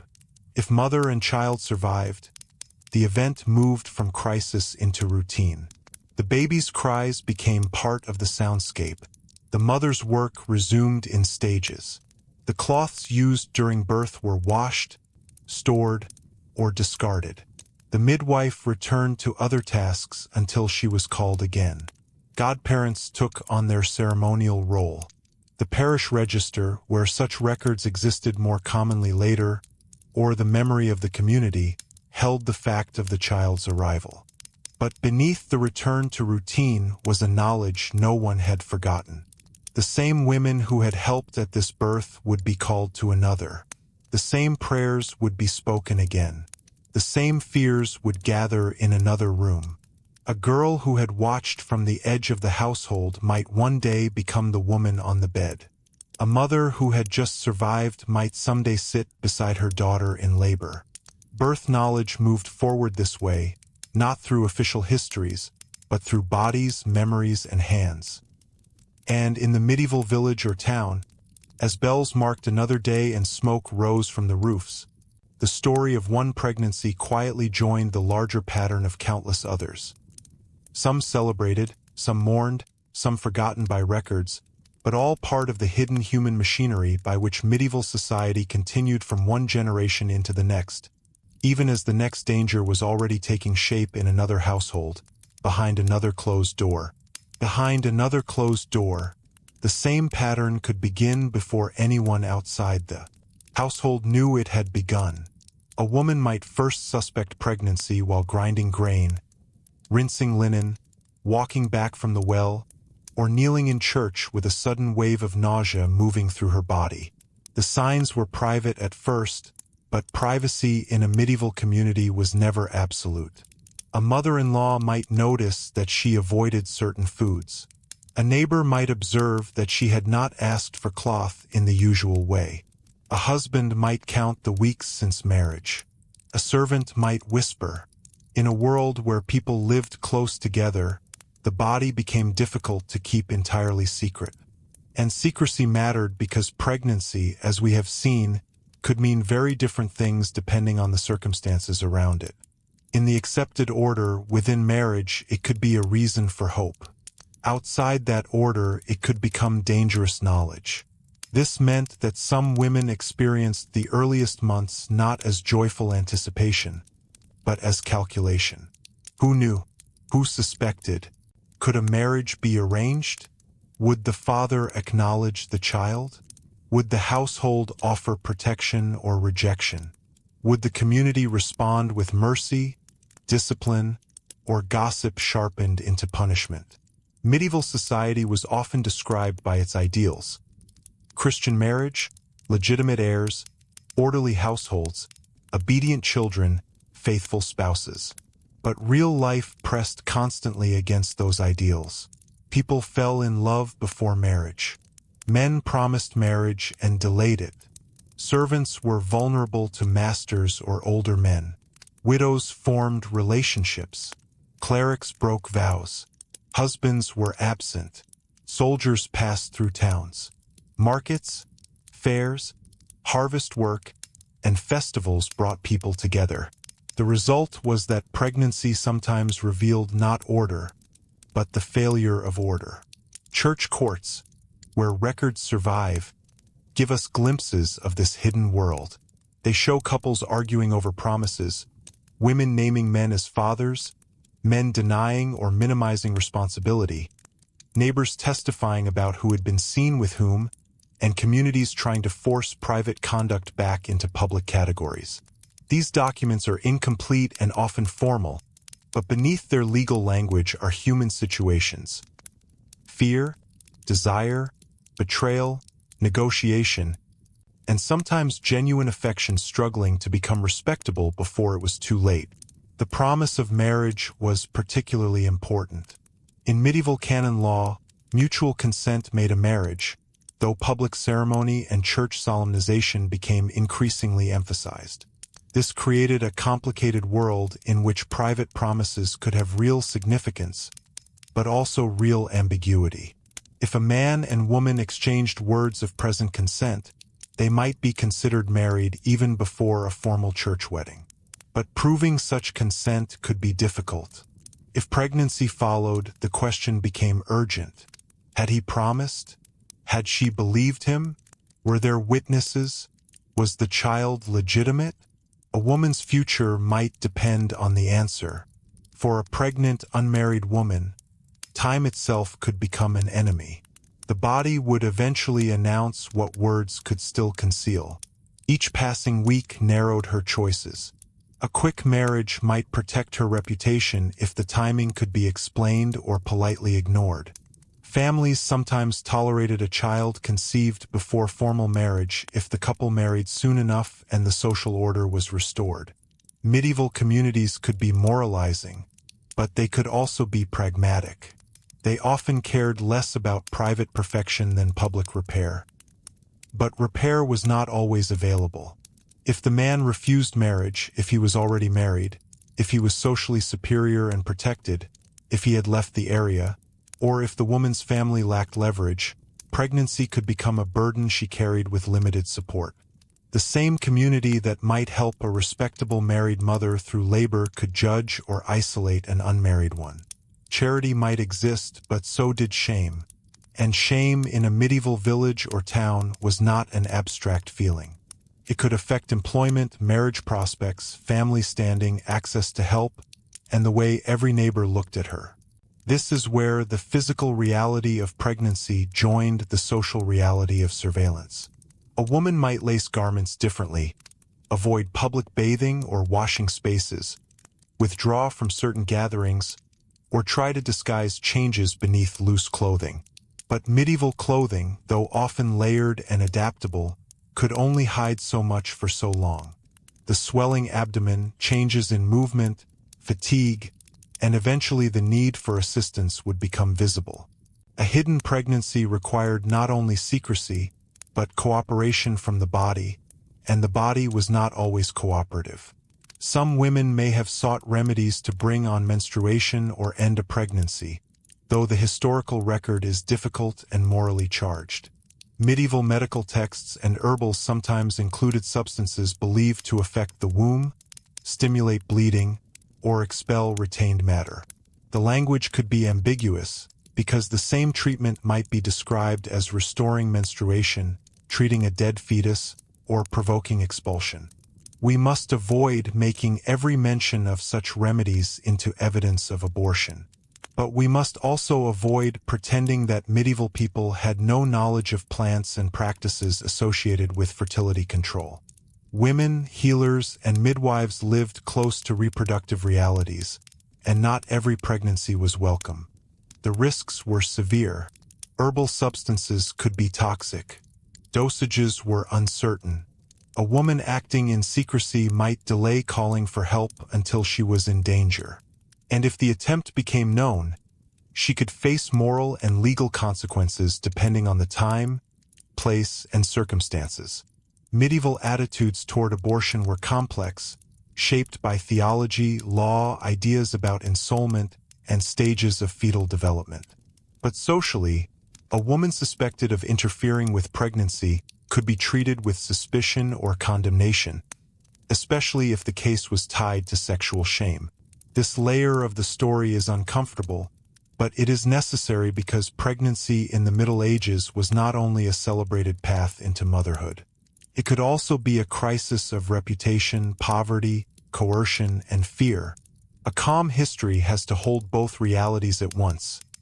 The mother praying over a wanted child, and the frightened young woman counting weeks in silence. For married women, fear could take other forms. A woman who had nearly died in a previous labor might dread conception, even while those around her hoped for another child. A wife who had buried several infants might meet pregnancy with guarded sorrow rather than joy. A woman whose husband wanted a son might feel the weight of expectation from the moment her belly began to show. Another might be pregnant while nursing a weak baby, while caring for older children, while still recovering from the last birth. To outsiders, she was fulfilling the normal course of marriage. Inside her own body, normal might feel like exhaustion. The rhythm of repeated childbirth shaped women's lives so deeply that it could define entire decades. Modern people often imagine medieval life as short, and in some ways that is true, especially because infant and childhood mortality pulled average life expectancy downward. But many medieval adults lived into middle age or beyond.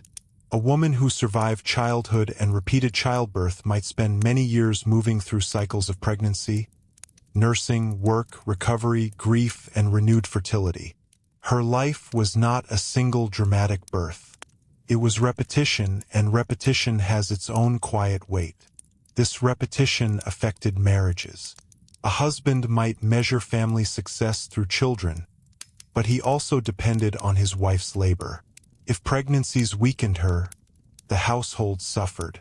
If she died, he lost not only a spouse but a worker, manager, mother, and partner in survival. Widowers often remarried, sometimes quickly, especially when young children needed care and the household economy required an adult woman's labor. This could create blended households where stepmothers raised children born from earlier pregnancies, and where the memory of a woman who died in childbirth shaped the family she left behind. For children, maternal death could change everything. A newborn whose mother died might need a wet nurse immediately. Older children might be cared for by grandmothers, aunts, neighbors, stepmothers, or servants. In poorer households, the loss of a mother could endanger basic survival. The mother was often the organizer of food preparation, clothing maintenance, child care, small livestock, brewing, dairying, garden work, and countless invisible tasks. Her death was not only emotional tragedy, it was economic disruption. The medieval household depended heavily on labor that records often undervalue. Pregnancy did not remove a woman from that labor. It complicated it. Even near term, she might supervise cooking, mend clothes, allocate food, manage servants, preserve stores, prepare ale, or oversee children. A noblewoman's duties might involve estate management, correspondence, patronage, household supervision, and ceremonial obligations. A townswoman might help run a shop. A peasant woman might combine domestic work with field labor. Pregnancy bent around these duties until labor made bending impossible. One of the hidden reasons medieval pregnancy was so difficult is that there was rarely a clear boundary between productive work and reproductive work. The same body that carried water carried a child. The same hands that kneaded bread prepared swaddling cloth. The same woman who fed the household nourished the fetus and later the infant. Her reproductive role did not sit apart from the economy. It was inside the economy, even when legal and written systems failed to name it properly. Religious teaching also shaped how pregnancy was understood after conception. The pregnant woman might be urged toward moderation, prayer, confession, and careful behavior. Some advice was protective. Avoid excessive strain, violent shocks, dangerous emotions, or improper foods. Some advice was moralizing. Avoid lust, anger, envy, or sinful sights that might harm the child. The unborn child was imagined as deeply connected to the mother's inner life. This could encourage tenderness toward her condition, but it could also impose responsibility for things beyond her control. The belief in maternal impressions is a strong example. Many medieval and early modern people believed that a pregnant woman's experiences could mark or shape the child. If she saw something frightening, desired a food intensely, or suffered a shock, the child might bear a physical sign or deformity. Such ideas gave pregnancy a strange psychological pressure. A woman was expected not only to eat properly and avoid danger, but to regulate her imagination and emotions for the sake of the unborn. The modern listener may recognize, beneath the outdated theory, an old pattern, mothers being made responsible for outcomes no one could fully control. Yet within that pressure there could be small forms of power. A craving, if believed significant, might require attention. A pregnant woman might be granted food, rest, or indulgence that she would not ordinarily receive. Her condition could create temporary authority, especially within the household. People might fear denying her requests in case the child was affected. The same belief that burdened her could sometimes protect her. Medieval life often worked this way. The same custom could oppress and assist depending on who held it and how. Medical writings about pregnancy circulated in learned environments, but the actual reach of such texts varied. Works associated with women's medicine, including traditions linked to the name Trotula, offered discussions of conception, pregnancy, childbirth, menstruation, and women's health. These texts combined inherited classical theory with practical remedies and observations. They remind us that medieval medicine was not entirely silent about women's bodies, but written medicine and household practice did not always align. A noble household might access learned advice. A village woman might rely mainly on local healers, midwives, kin, and tradition. The relationship between learned and practical medicine was not simply one of knowledge versus ignorance. Learned medicine could be theoretical, male-dominated, and constrained by assumptions. Practical women's medicine could be observational, adaptive, and grounded in experience, but also shaped by superstition and limited tools. Both worlds had strengths and weaknesses. A trustworthy history should resist the easy joke that medieval medicine was only absurd. The deeper truth is more interesting. People had systems of explanation that sometimes helped them notice patterns, but those systems could not yet reveal the most dangerous invisible causes. Herbs, for instance, were central to care. Some plants used in medieval remedies had genuine effects, though not always in the intended or safe way. Others offered comfort through warmth, scent, ritual, or hydration. Remedies might be prepared as drinks, poultices, baths, ointments, or fumigations. The womb was sometimes treated as responsive to smells, heat, and substances. In difficult labor, remedies might aim to open, relax, expel, strengthen, or restore. Some treatments sound strange now, but they followed internal logic within the medicine of the time. The danger came when logic met emergency. If a labor was obstructed, if the child was badly positioned, if the mother was bleeding heavily, if infection had begun, medieval caregivers had few effective interventions. A midwife might try to reposition the child manually. She might use oils, massage, changes in posture, encouragement, prayer, and sometimes instruments in desperate circumstances. But without modern surgery, anesthesia, antisepsis, and blood replacement, many crises had no safe solution. The limits were physical, not merely intellectual. Caesarean section existed mainly as a procedure performed when the mother was dead or believed beyond saving, in order to rescue or baptize the child. Survival of the mother after such operations was extraordinarily rare in the medieval context. This meant that obstructed labor was among the most terrifying possibilities. The room might know what was happening before anyone could name a remedy that would truly help. The women could work, pray, and endure alongside the mother, but sometimes endurance was all that remained. When death came in childbirth, it left ritual and practical questions. The mother needed burial. The infant, if living, needed feeding and care. The household needed reorganization. If she died undelivered, there might be urgent concern about the child's baptism if any life was thought possible. If both died, the loss could be interpreted through grief, sin, fate, divine will, or the simple recognition that childbirth had taken them. Medieval people had religious language for death, but that does not mean death felt easy. A woman who died in childbirth might be remembered in local memory, family stories, prayers, or gifts for the soul. Wealthier families might arrange masses. Poorer families might mourn in ways that left no written trace. The absence in the household would be immediate. Her tools, clothing, bedding, and tasks remained. Her child might cry for milk she could no longer give. Older children might not fully understand why she did not rise. And yet, because pregnancy and death were so common, society developed ways to continue. This can sound cold, but it was also a survival mechanism. Widowers remarried. Relatives stepped in. Godparents and kin networks mattered. The church offered rituals for burial and prayer. Communities absorbed loss because they had to. The medieval world was not without grief.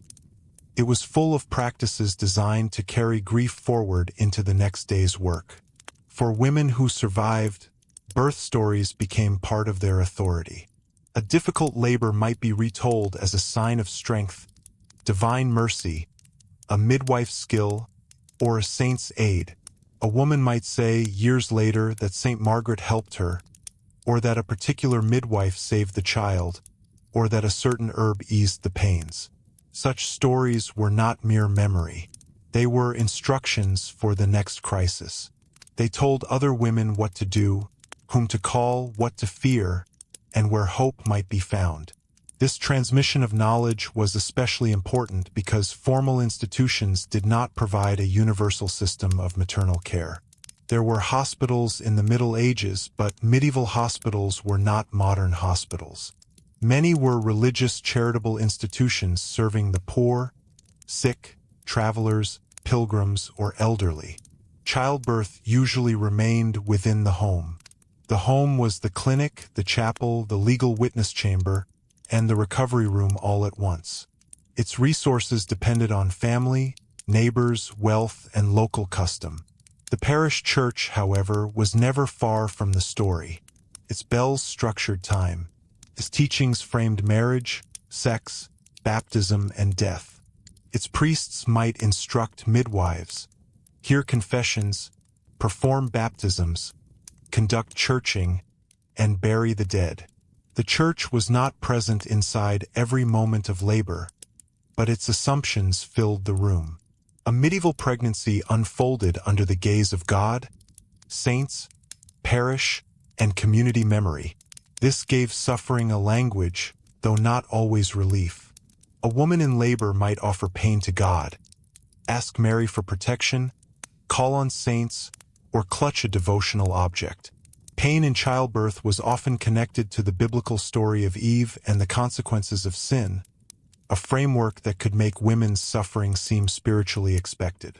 That idea could be harsh, could normalize pain rather than invite its reduction. Yet Christian devotion also offered compassionate figures. Mary as mother, saints as helpers, Christ as one who knew suffering.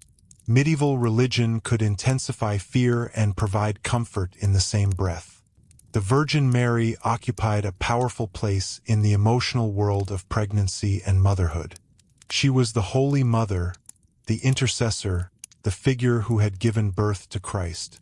Devotion to Mary allowed medieval women and men to imagine maternal tenderness at the center of sacred history. Images of Mary with the infant Jesus were everywhere in later medieval devotion. In churches, manuscripts, sculpture, wall paintings, and prayer.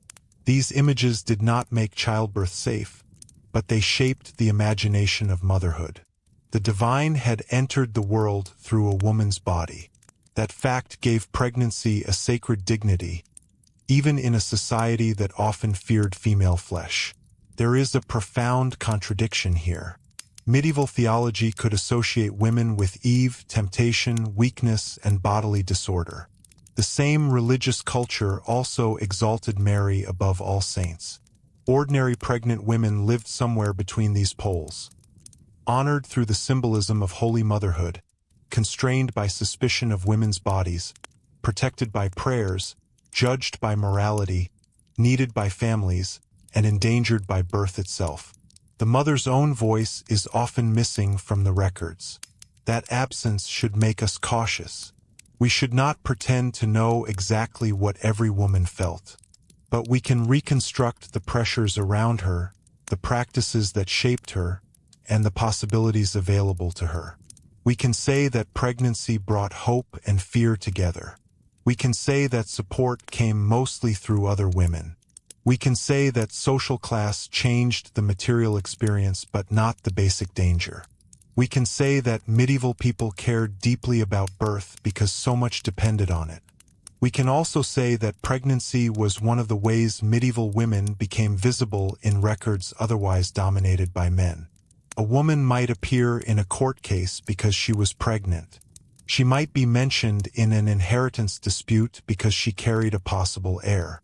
She might be recorded in relation to churching, baptism, legitimacy, or death in childbirth. Her body brought her into documents not always as a full person, but as a bearer of consequence. That, too, tells us something. Still, beyond the records, there were ordinary mornings.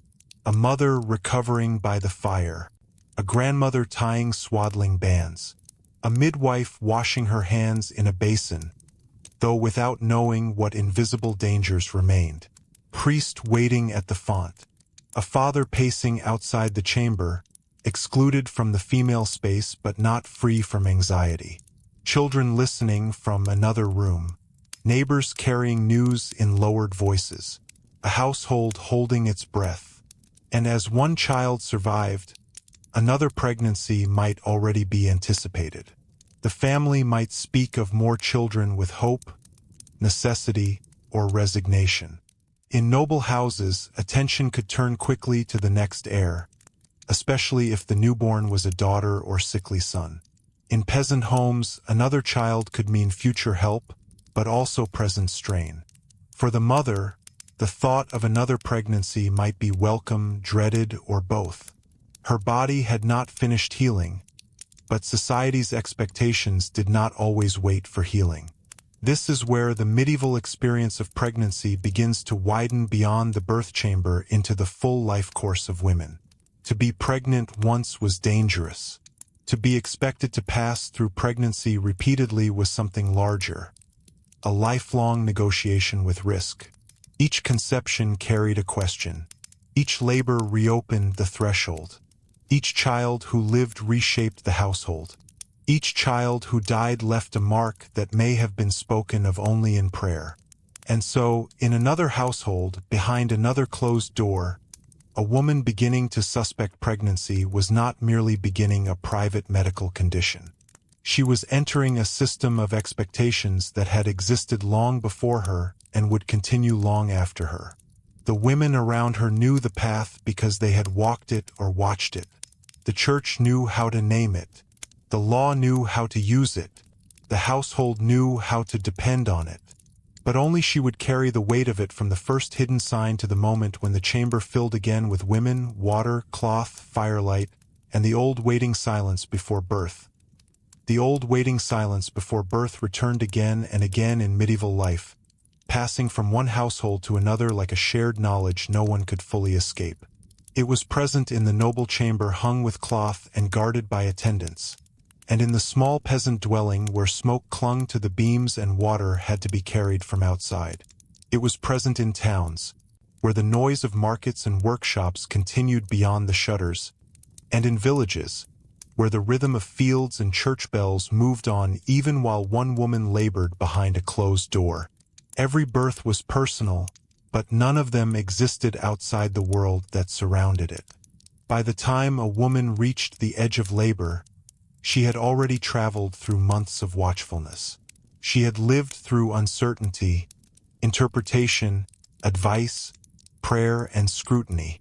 Her body had been read by others as a sign of hope, danger, legitimacy, inheritance, fertility, sin, blessing, or social repair. What began as a missed bleeding had become a visible fact. What began in private had become a matter for the household, the parish, the family line, and sometimes the law. And yet, when the pains came, all those meanings narrowed into something immediate. A woman breathing through her body's work, surrounded by other women, waiting to see whether life would come safely through. This is perhaps the simplest and hardest truth about pregnancy in the Middle Ages. It was ordinary but never minor. It happened constantly, but it was never truly routine. Medieval people saw pregnancy everywhere, and because they saw it everywhere, they also saw its dangers everywhere. They knew women who had survived many births. They knew women who had died in one. They knew infants baptized in haste, infants buried too soon, mothers who recovered slowly, widowers who remarried, children raised by kin, and midwives remembered for either skill or failure.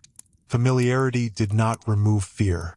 It made fear part of the structure of life.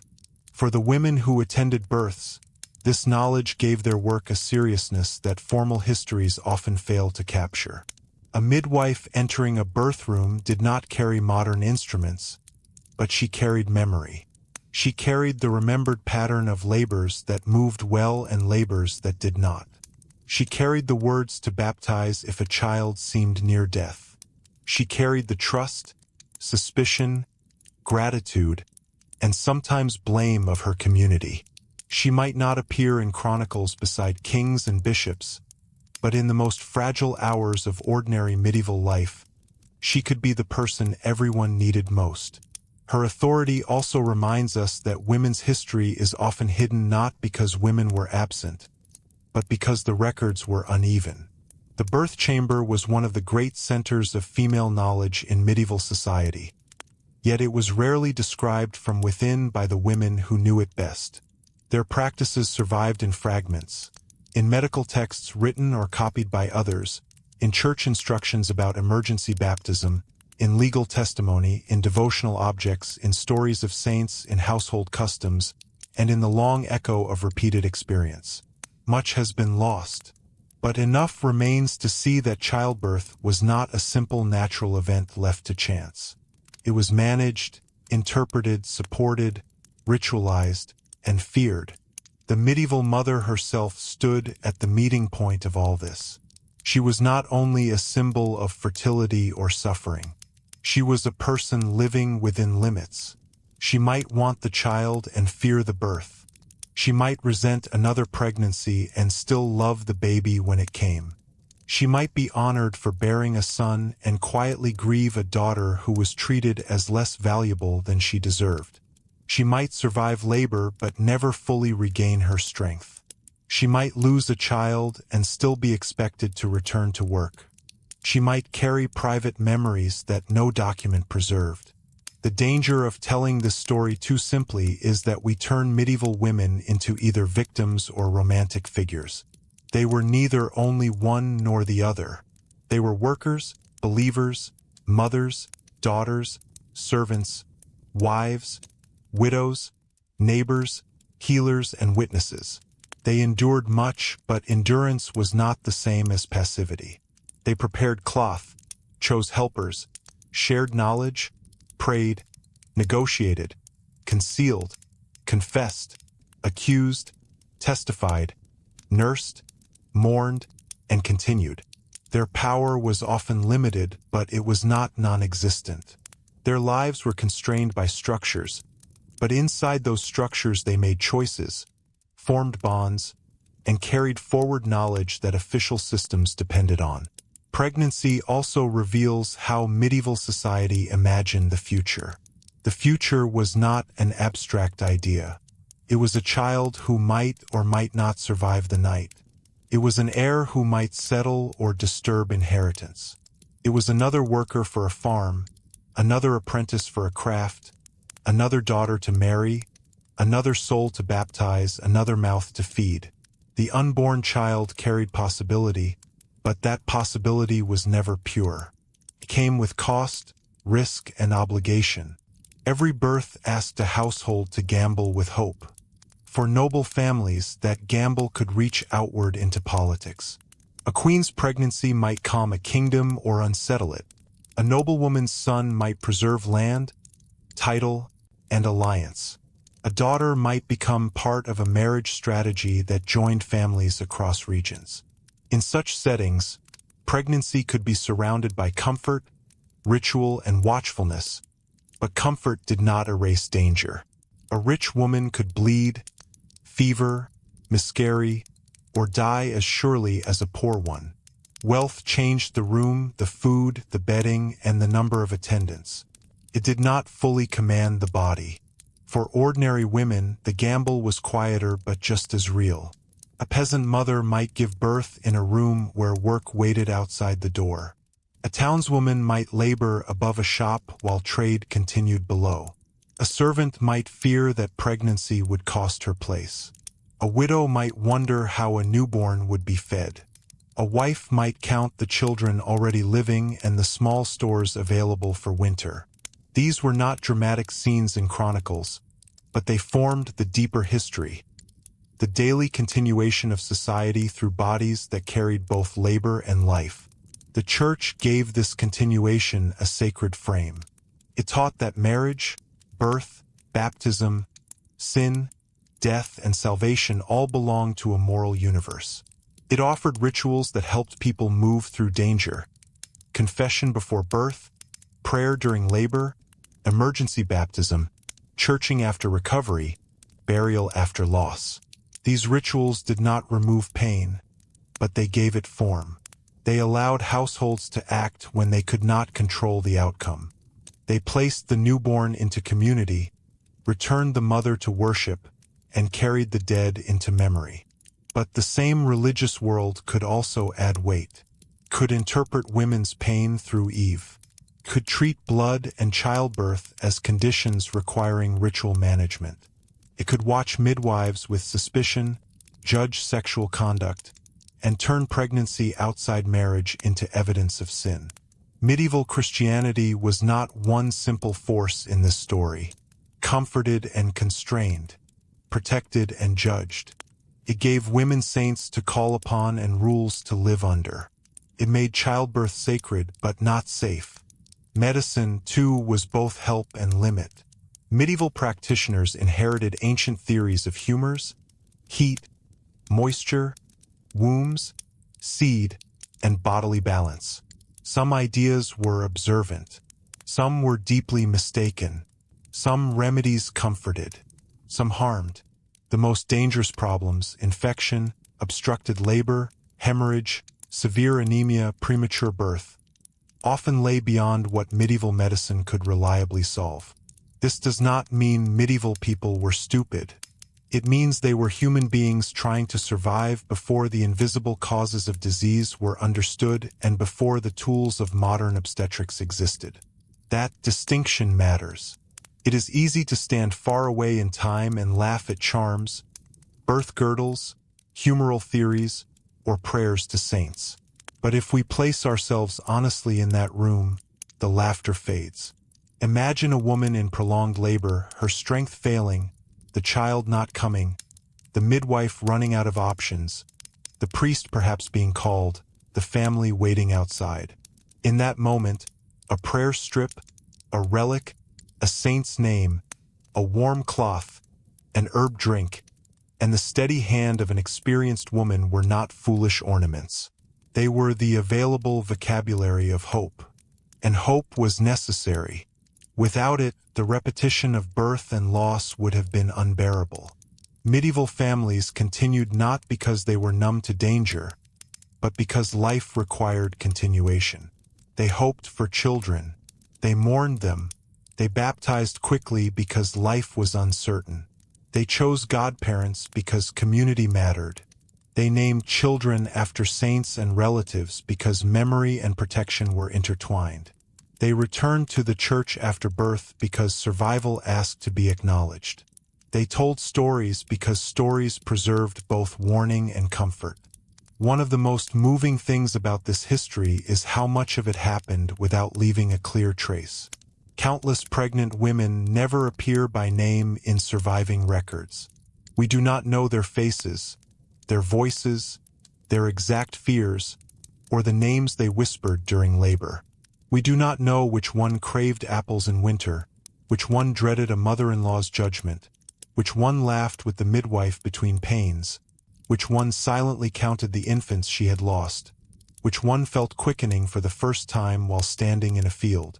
Their lives are not preserved in full, but the pattern of their experience can still be felt through the structures around them. And that pattern changes how we see the Middle Ages. It reminds us that history is not only made by kings, wars, councils, and cathedrals. It is also made in rooms where women labored and infants cried or did not cry. It is made in the hands that washed cloth, the neighbors who gathered at night, the midwife who knew when to baptize, the mother who returned to church after surviving, the child who lived long enough to become part of the next generation.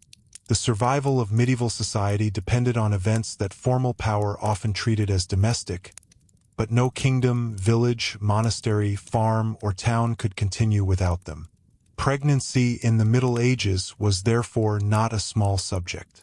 It was one of the places where the whole medieval world became visible. Food supply mattered there. Class mattered there. Law mattered there. Religion mattered there. Gender mattered there. Medicine mattered there. Community mattered there. The weather mattered there. The price of grain mattered there. The condition of a room, the availability of linen, the reputation of a midwife, the speed of baptism, the strength of a mother, and the cry of a newborn all belong to the same story.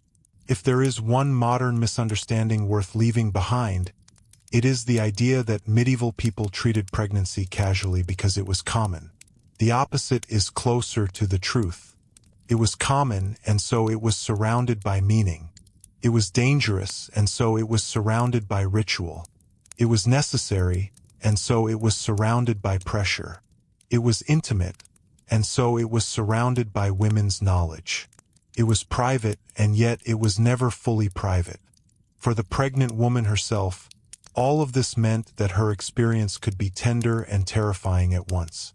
She might be cared for, watched, judged, blessed, blamed, protected, exhausted, celebrated, or forgotten by records. She might feel the unborn child move and experience wonder. She might enter labor and experience dread. She might hear the first cry and feel relief so powerful that the whole room changed. She might bury a baby whose name was barely spoken. She might rise from childbed and return to work because the fire needed tending and bread still had to be made. That is the quiet reality beneath the old phrase, what it was like. It was not one thing. It was a passage through uncertainty inside a world that tried to give uncertainty order. Medieval pregnancy was a biological process, but it was also a social test, a spiritual threshold, a family strategy, a legal concern, a medical challenge, and a deeply human ordeal. It could be ordinary in the calendar of a household and extraordinary in the life of the woman living through it. And when the danger passed, when mother and child survived, the relief did not erase what had been risked. The baby would be fed, wrapped, baptized, named, carried, watched, and slowly absorbed into daily life. The mother would heal if she could. The birth room would be cleaned. The neighbors would return home. The midwife would wait until she was needed again. The bells would ring. Work would resume. The memory of fear would soften, but it would not disappear. It would become part of the knowledge carried forward to the next birth. In that sense, every medieval pregnancy belonged to a chain. A woman was helped by those who had survived before her, and if she lived, she might one day help someone else. A daughter might watch her mother. A servant might learn from a mistress. A neighbor might remember a remedy. A midwife might carry the memory of hundreds of labors in her hands.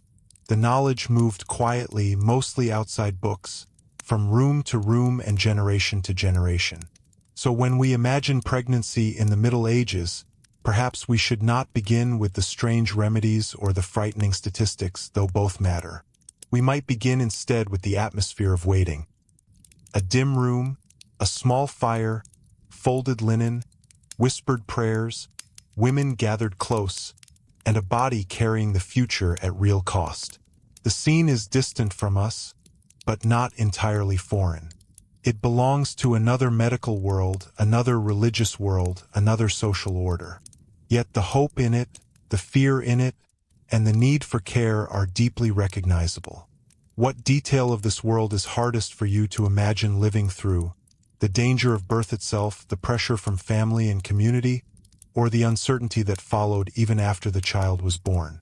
If you enjoy these calm journeys into the hidden realities of the past, you're welcome to stay with us for more quietly fascinating history. And for tonight, we can leave that medieval room gently, with the fire burning low, the household listening, and the fragile future of one family resting in the breath of a mother and child who have survived the long night.